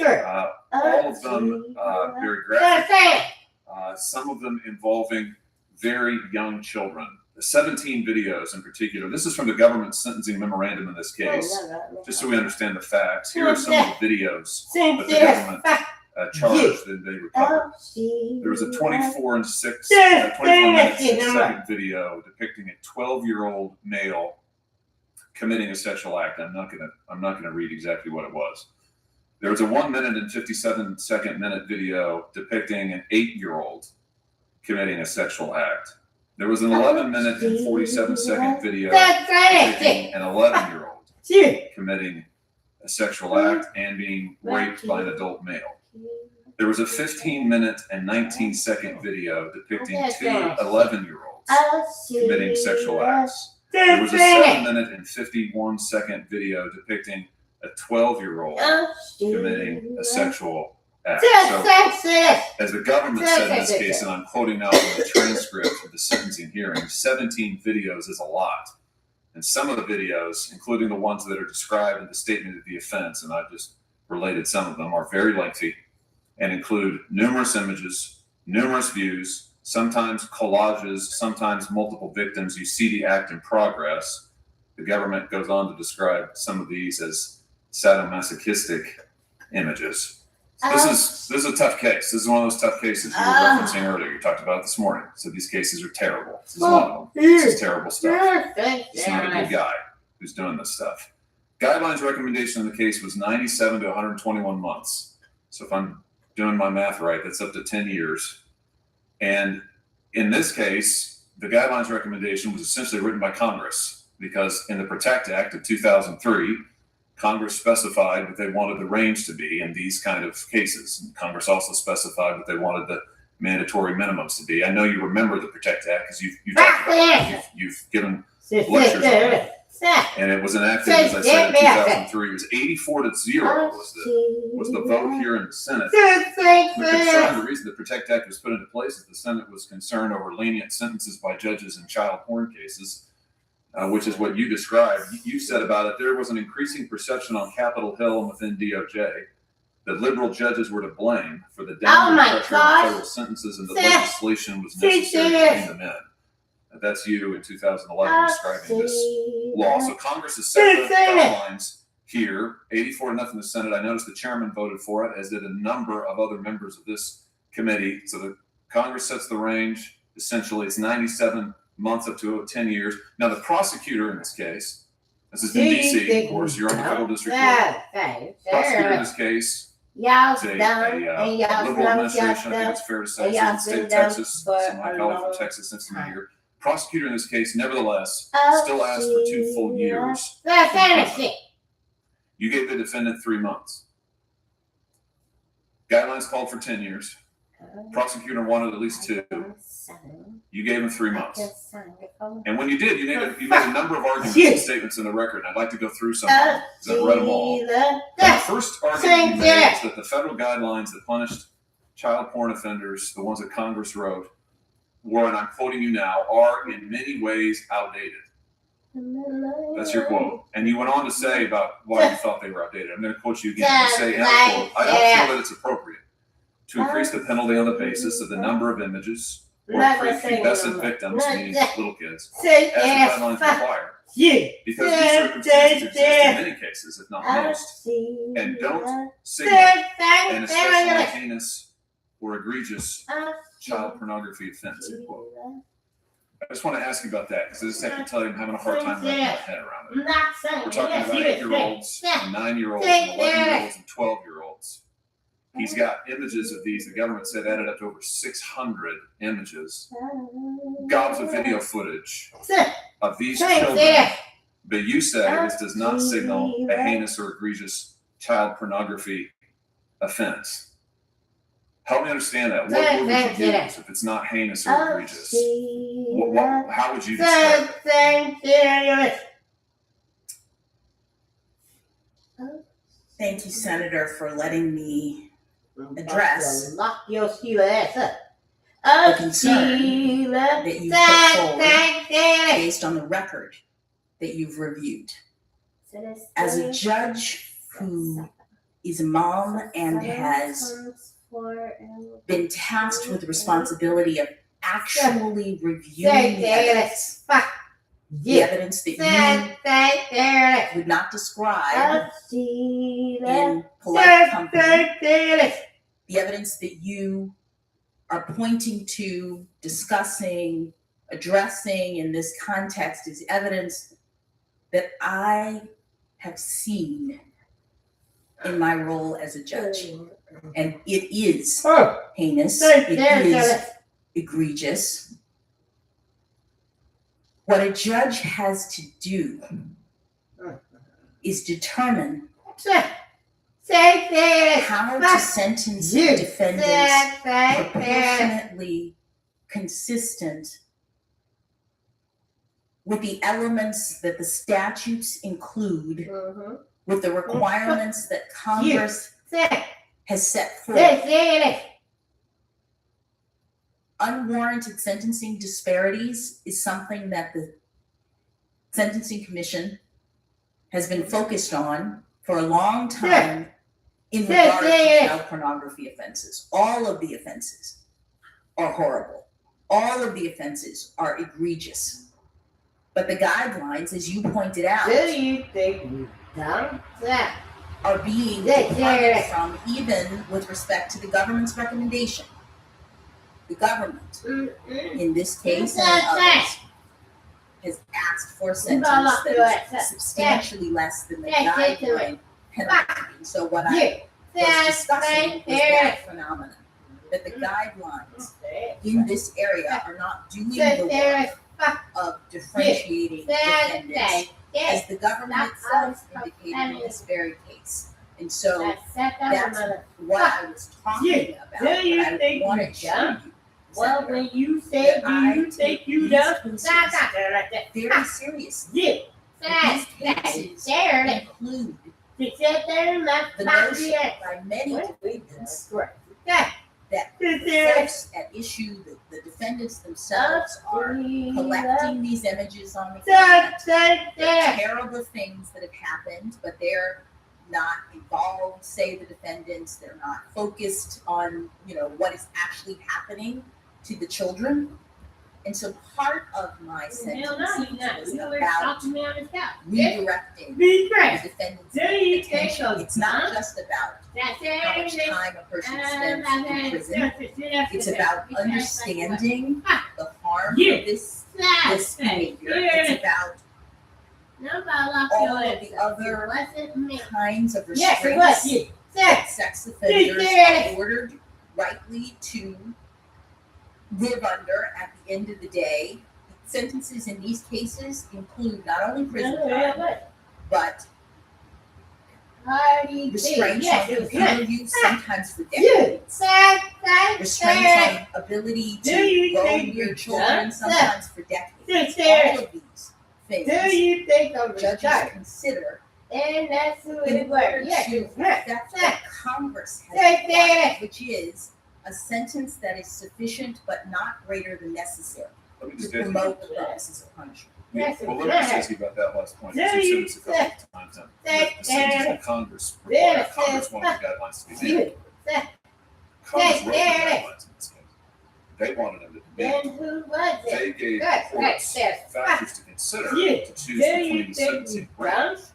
Congress wanted you to choose between 97 and 120 months. That's what Congress wanted. The Supreme Court in Booker said that the sentencing guidelines would be discretionary, so the Supreme Court gave you the discretion. But if we're talking about what Congress has wanted, Congress wanted them to be mandatory. My only point in raising that is just to say that you had discretion in these cases, and you used your discretion to choose the sentences that you did.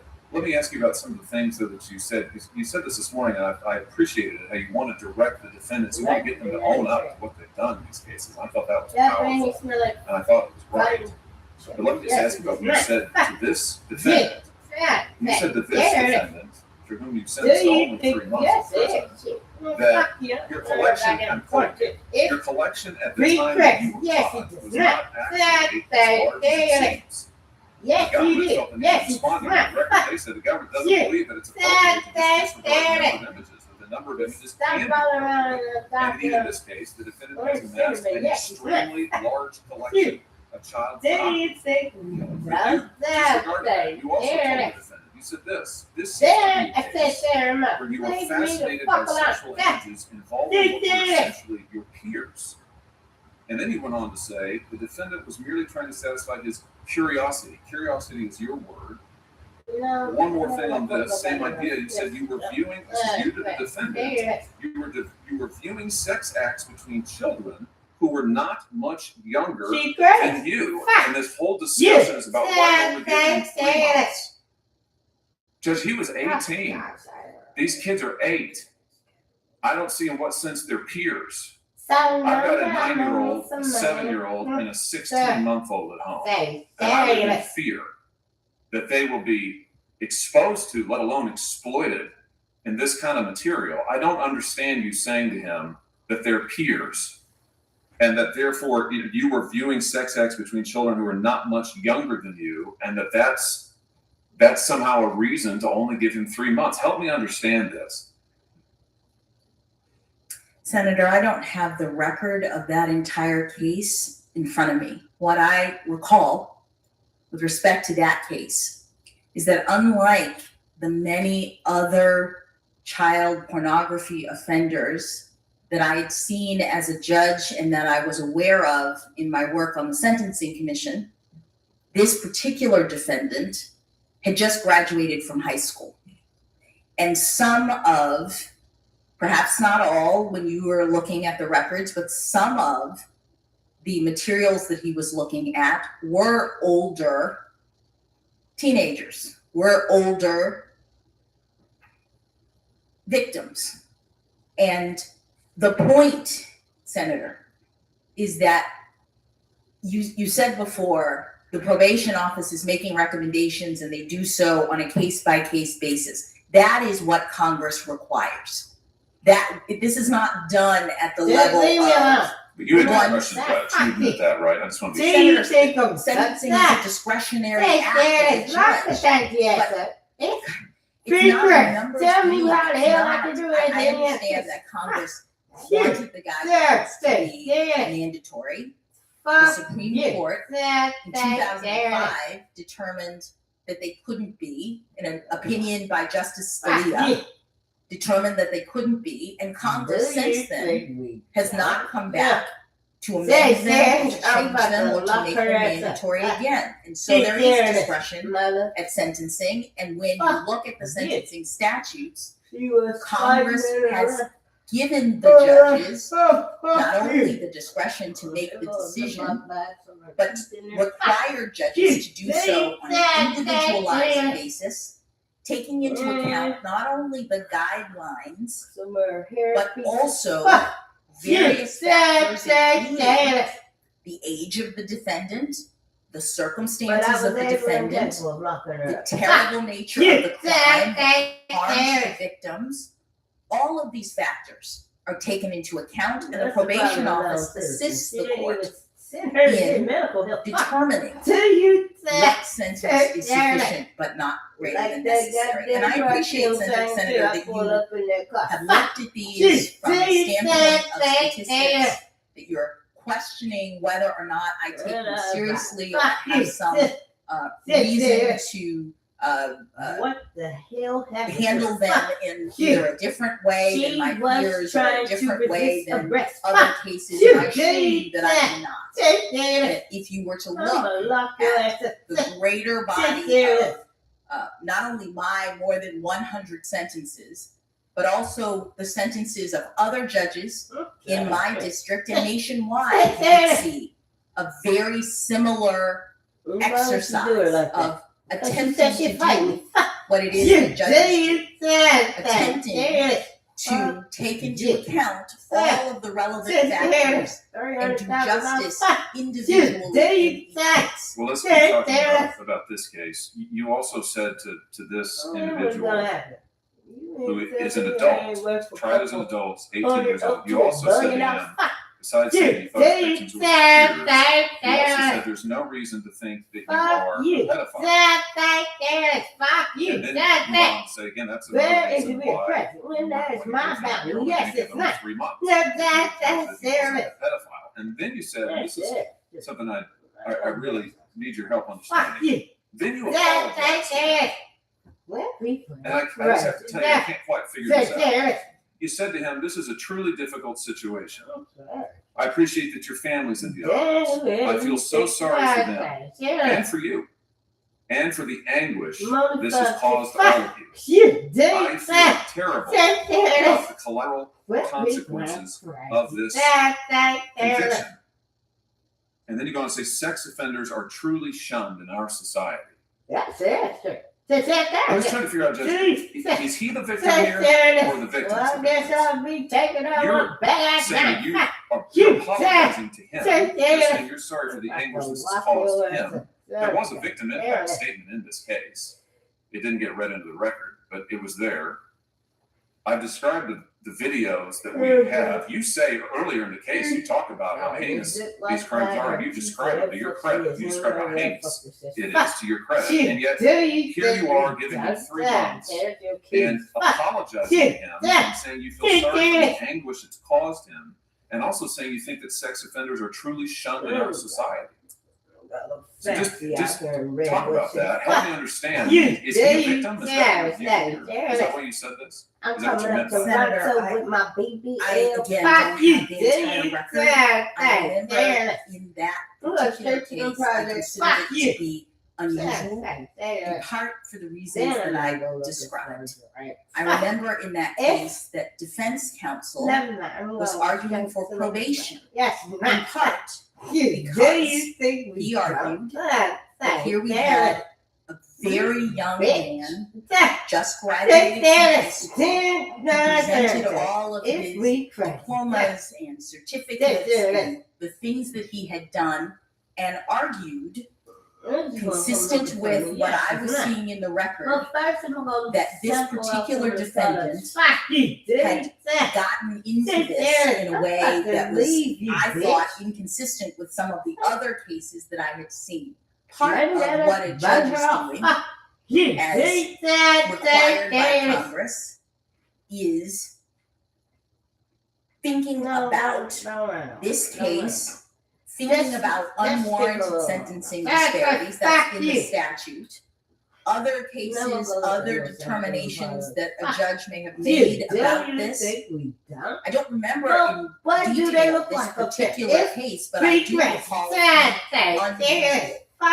And so my only point to you Get away from me. Yeah. Stand back there like that. Fuck. Judges Stand there are like doing this. the work Then of assessing do each it. case Yes, yeah, a number of factors that are set forward by Congress, all against the backdrop like you of heard heinous the criminal fuck you. behavior.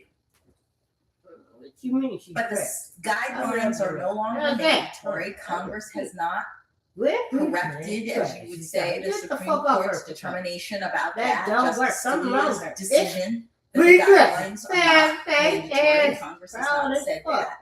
And Congress has given judges factors to consider. This, in my view, was an unusual case that had a number of factors. The defendant was pointing out, the government was pointing out, that the probation office was pointing out. And I or overly fast. 18-year-old to 3 months in federal prison under circumstances that were presented in this case because I wanted him to understand that what he had done was harmful, that what he had done was unlawful, that what he had done violated the law and needed to be bring your ass in here. punished, not only by prison, but also by all of the other things that the law requires of the judge who is sentencing in this area. But Judge, with all due respect, No, I tell you what, I'll be direct. I am questioning your discretion, your judgment. That's exactly what I'm doing. I'm not questioning you as a person. I'm not questioning your excellence as a judge, frankly. But you said that you had discretion, and that's exactly what I'm doing. I'm questioning how you used your discretion in these cases. And to me, to take a guy who's 18 years old, who has what the government says is an extremely large collection of prepubescent pornography, 8-year-olds, 10-year-olds, 11-year-olds, we're talking about, I mean, tons of hours of time here that he has. And you say to him, what? That you say, well, it was just a collection. I mean, he was just viewing it, and it was, since they were his peers. You say to him that he's not a pedophile.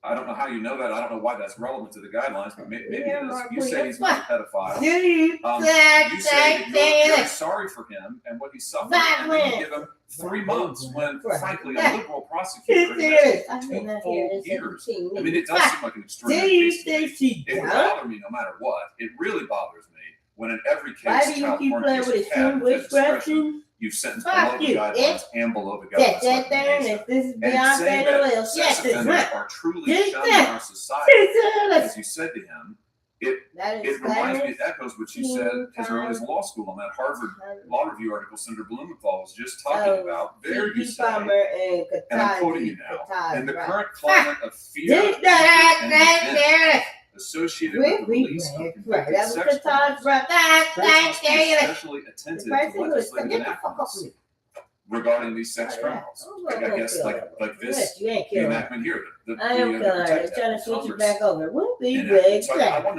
to try to understand here, is it your view that society is too hard on sex offenders? You say they truly are shunned in society. You wrote that many of these laws are products of a climate of fear, hatred, and revenge. So just is that still your view? I mean, do you think that these laws are too tough, that we're too tough on sex offenders? Explain what you meant in this case in 2013, and it seems to be the same thing you said many years ago. Senator, it's not the same thing I said many years ago. Many years ago, as a law school student, I was evaluating a new set of legislation, state laws about registration, and I was analyzing them as law students do. It wasn't about the sex crime, it was about the characterization of the law. Is it a punitive law? Is it a prescriptive law? And how would a court go about determining that? That was the frame that I used then. It could have been about anything. It was about the characterization of legislation. I'm sorry, I don't mean to interrupt you. I've only got 2.5 minutes left, but I just want to make sure I understand this. I'm quoting from your conclusion now. This is on page 1732, 1728 of the law review. This is your conclusion.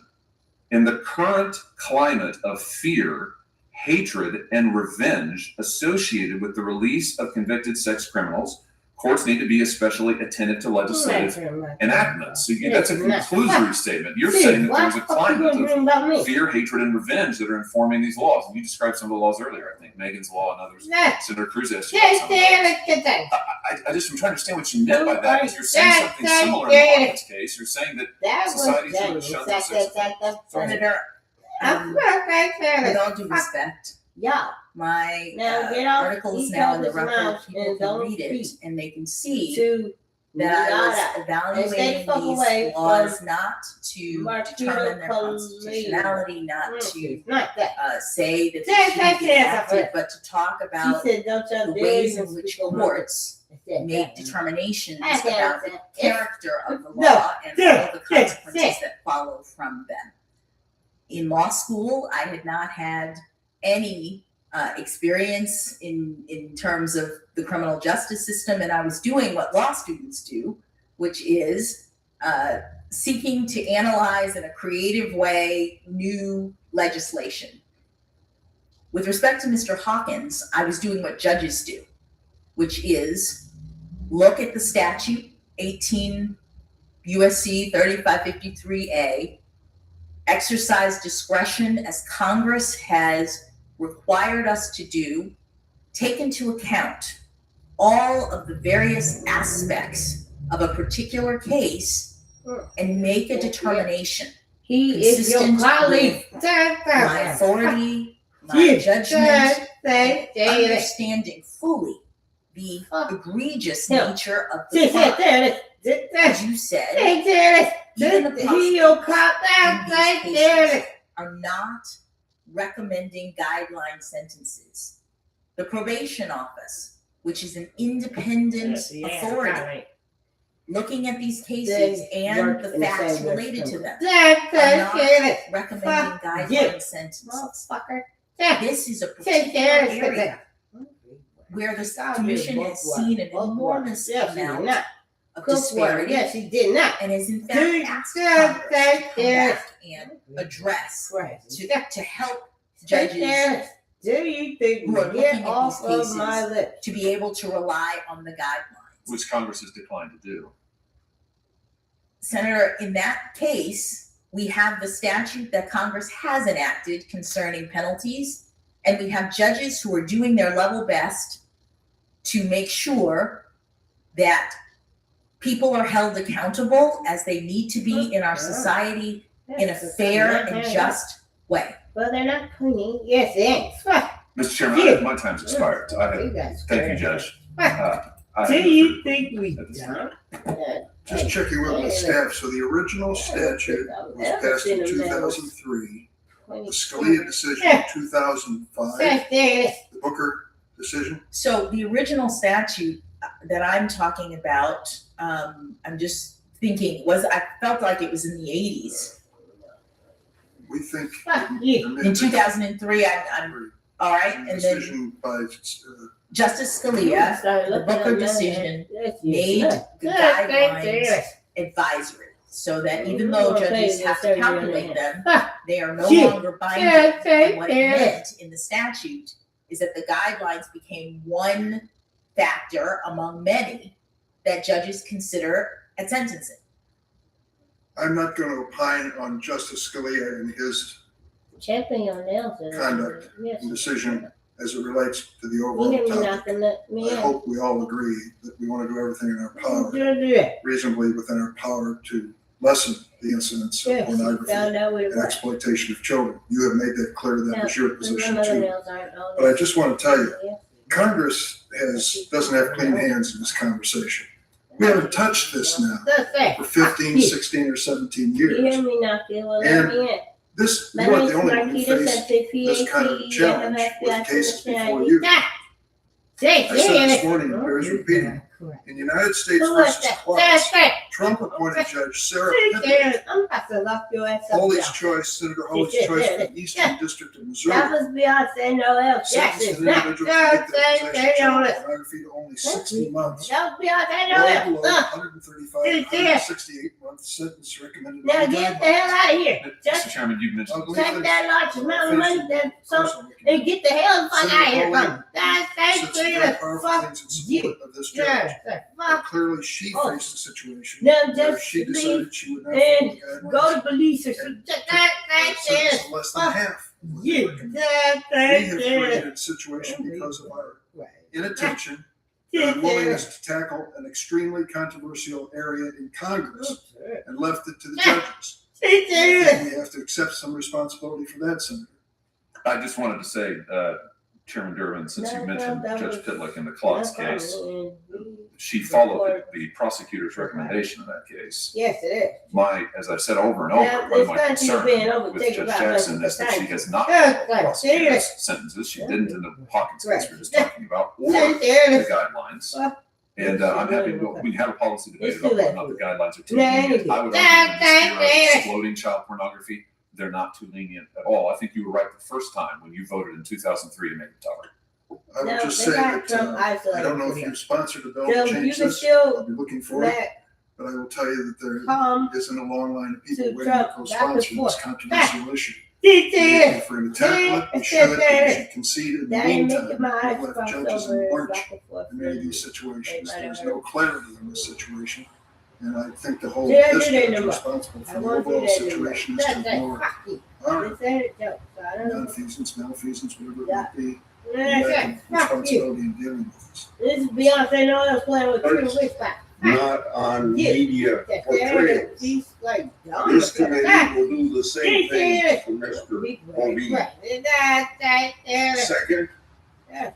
as a senior attorney in the executive branch, and as a former attorney in private practice, Mr. Bobby may be bound by recognized privileges such as executive privilege, deliberative process privilege, and attorney-client privilege. This committee will respect those protections, not as a courtesy, but because the law demands it. What do you want me to do? Third, I'd like to note that some of the rhetoric aimed at Mr. Bovee by the media and even by members of this committee has crossed the line. Now they start moving me One around member of talking this to me. I committee don't know if they called done Mr. something. Coward and a fool, end of quote. This sort of language, this sort of personal tag is just not appropriate and cheapens the process. I'd like to admonish my colleagues to follow Senator Welch's advice from last week's hearing, not to quote, turn debate into personal accusations of motivation, of cover-up, of conspiracy, of bad character, of demeaning folks who disagree with us, who will get nowhere with that, folks, end of quote. Common sense coming from Senator Welch. Turning every nominee into a political punching bag isn't advice and consent. It's smear and obstruct. And that's not a distortion of the constitutional design. It is distortion. Now, if my Democrat colleagues want to talk qualifications, let me not forget, let us not forget the nominees that they represent during President Biden's administration. I want to start with Charnel Biden-Grin, who came before this committee with absolutely no federal court experience and couldn't answer a basic constitutional question. Even the press said it was a disaster, but she received the support of each member of my Democrat colleagues. or Nancy Albertman, nominated to the 11th Circuit. Her background with a group that labeled Republican senators, quote Just tell him unquote, to go away. white Go away, Jermaine made Free. her one of the That's most Drew Fry. divisive That's nominees Drew we've Fry. ever Drew seen. Fry. Why I say She name? received the Just like support that. of every one of my Democrat colleagues. Then there is Cato Cruz, a magistrate judge who didn't know what a Brady motion was, even though as a sitting judge had a legal obligation to inform parties of their obligations under Brady versus Maryland. He also received the support of every one of my colleagues on the other side of the aisle. Yes, it's right. These aren't cherry-picked Why examples. did you say it? They're part of a pattern. The Biden White House repeatedly sent us nominees who lack the experience traditionally given for lifetime appointments, and my colleagues voted to confirm that. Now let's compare those nominees to Mr. Bovee. No, I have the privilege of introducing him this morning, so I'd like to take a moment to highlight his background. Mr. Bovee graduated summa cum laude, Georgetown Law, earning Orders of the Fourth at the top of his class. He also graduated magna cum laude with a 4.0 GPA from the State University of New York at Albany. He clerked for Judge Wesley of the Second Circuit and Judge Sullivan of the Southern District of New York, both well-respected jurists. Mr. Bovee spent nearly a decade as a federal prosecutor, taking on national security and narcotics cases. This high-stakes work demands sharp legal judgment and steady resolve. Day in and day out, he was in the trenches, putting terrorists and drug traffickers behind bars. He helped bring the Chelsea bomber to justice, the same terrorist who planted bombs across North Carolina and New York, injured dozens of Americans, and shot New Jersey police officers before he was captured. Mr. Bovee wasn't just reading reports. He was on the ground at the FBI's Joint Operations Center when the attacks happened, and he jumped to action and helped secure a conviction and a life sentence. For that work, he rightly earned one of DOJ's highest honors, the Director's Award for Superior Performance by a litigating team. Mr. Bovee also led the prosecution of Caesar Sy-Hock, the domestic terrorist who mailed 16 bombs intending to kill prominent Democrats, including Senator Booker, President Biden, Secretary Clinton, Vice President Harris, and others. Mr. Bovee also prosecuted another pipe bomb terrorist, a Hezbollah operative, and an FBI employee accused of spying for China. Now, these are not theoretical threats. These are real national security cases, and Mr. Bovee took them head on. Mr. Bovee's colleagues praised his tenacity, his legal skill, and his principled commitment to the rule of law. And it's not just words. 36 former senior Justice Department employees and 20 state attorneys general have sent letters supporting his nomination. They know firsthand what kind of a lawyer and a public servant Mr. Bovee is. But his excellent credentials do not end there.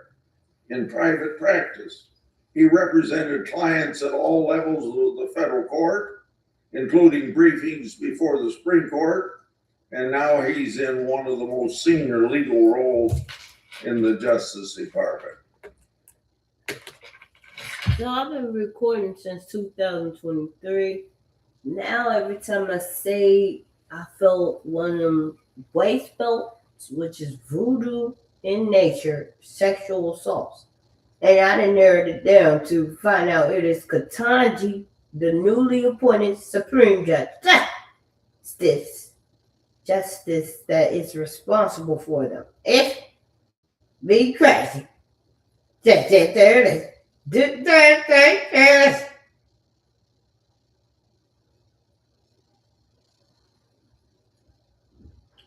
And I'm only now speculating it's because of the other things they are saying. Serious. Then, get off of my motherfucking goddamn lips, you retard. Yes, he's not retard. Serious.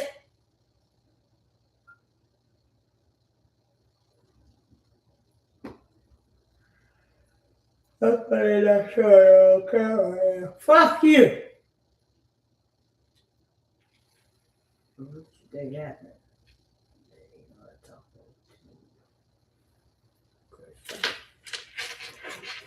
A whole bunch of 80s exes. And how do you know that? I don't know. Yes, he does know. I don't know. It ain't from China, no one. Yes, it is. She says, what is this thing that can spread your ass cheeks? Won't be thirst. I'm serious.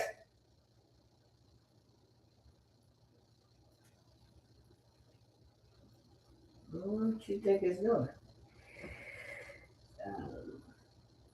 Making threats? Yes, it's not. I would do this to myself before I spend a day rotten as hell. Then they're like, this ain't Marquita's on pay. Yeah, yes.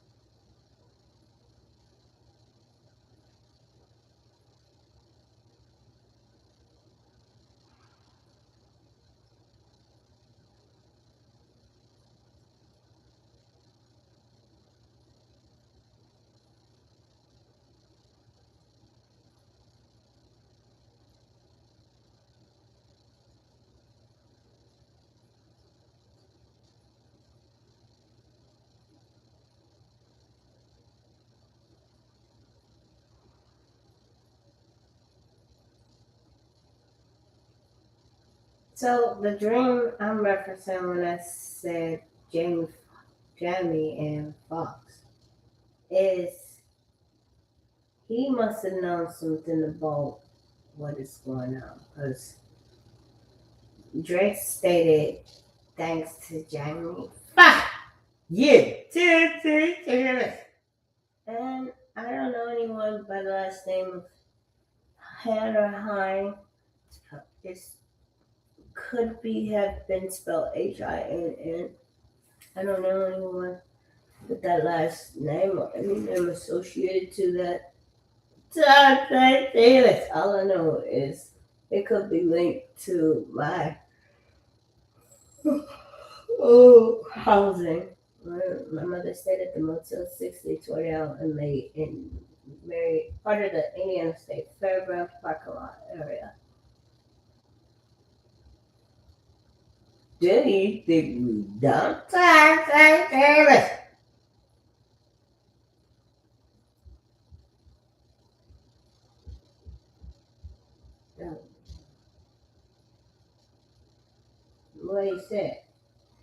South St. Clair's Library, downtown Indianapolis.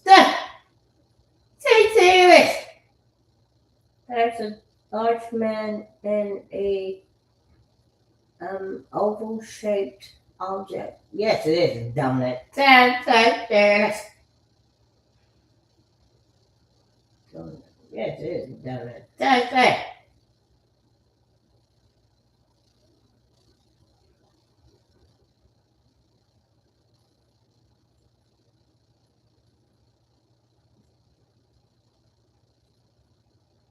So going into the library, think of you're right. They're like tires to you. And then always mention the truth to your left. It is voodoo witchcraft. And then coming out of the library, you're right. You will have to use magic. And left, you can no longer rely on y'all's concept of donuts.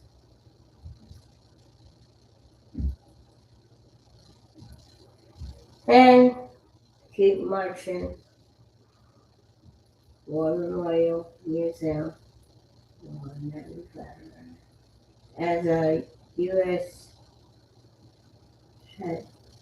you're a veteran. So you need to keep that intact. So thank you.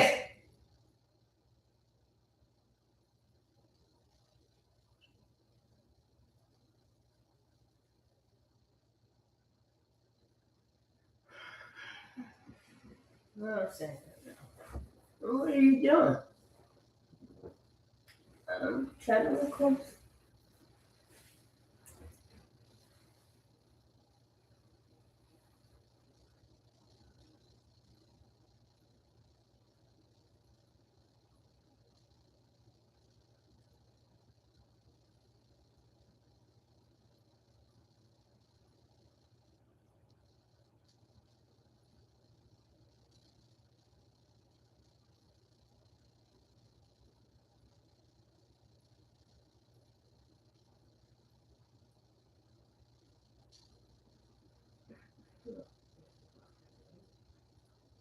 Now let's say you know what you was talking about. Well, help. I think they died.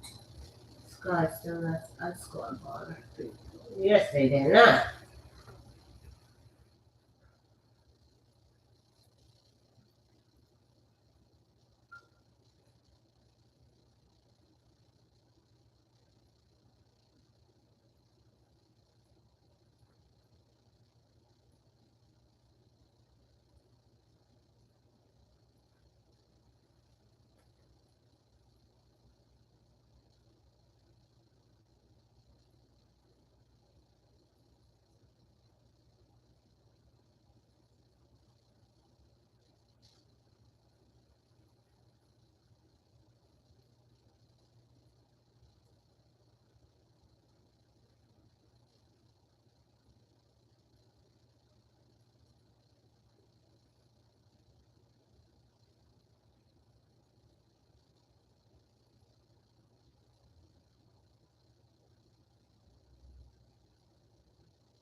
You did.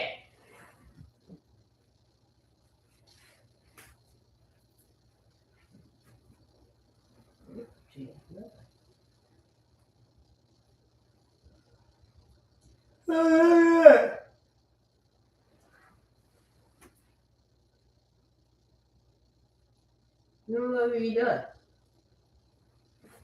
Oh, she's in there.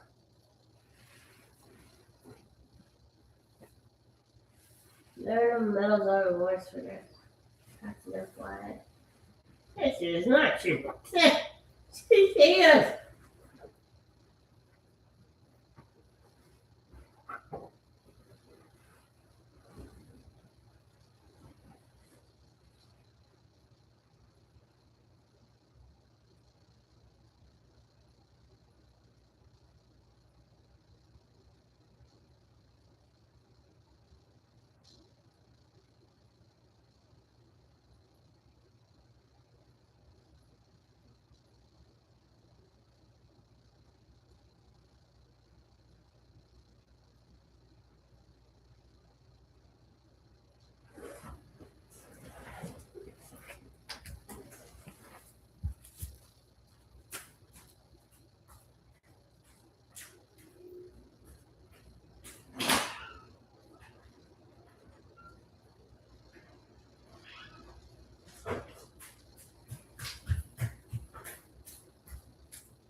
Right.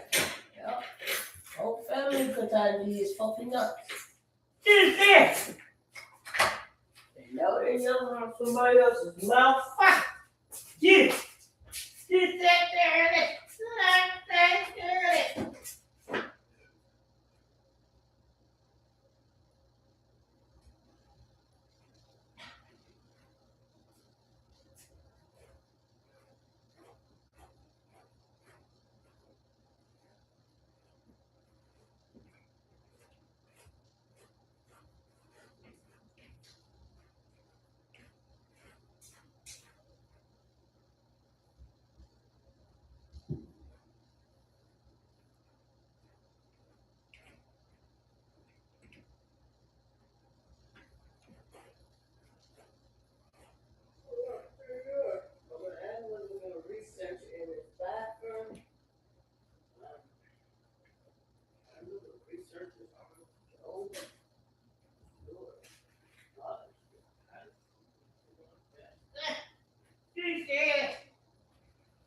wakes up, she's gonna call her out.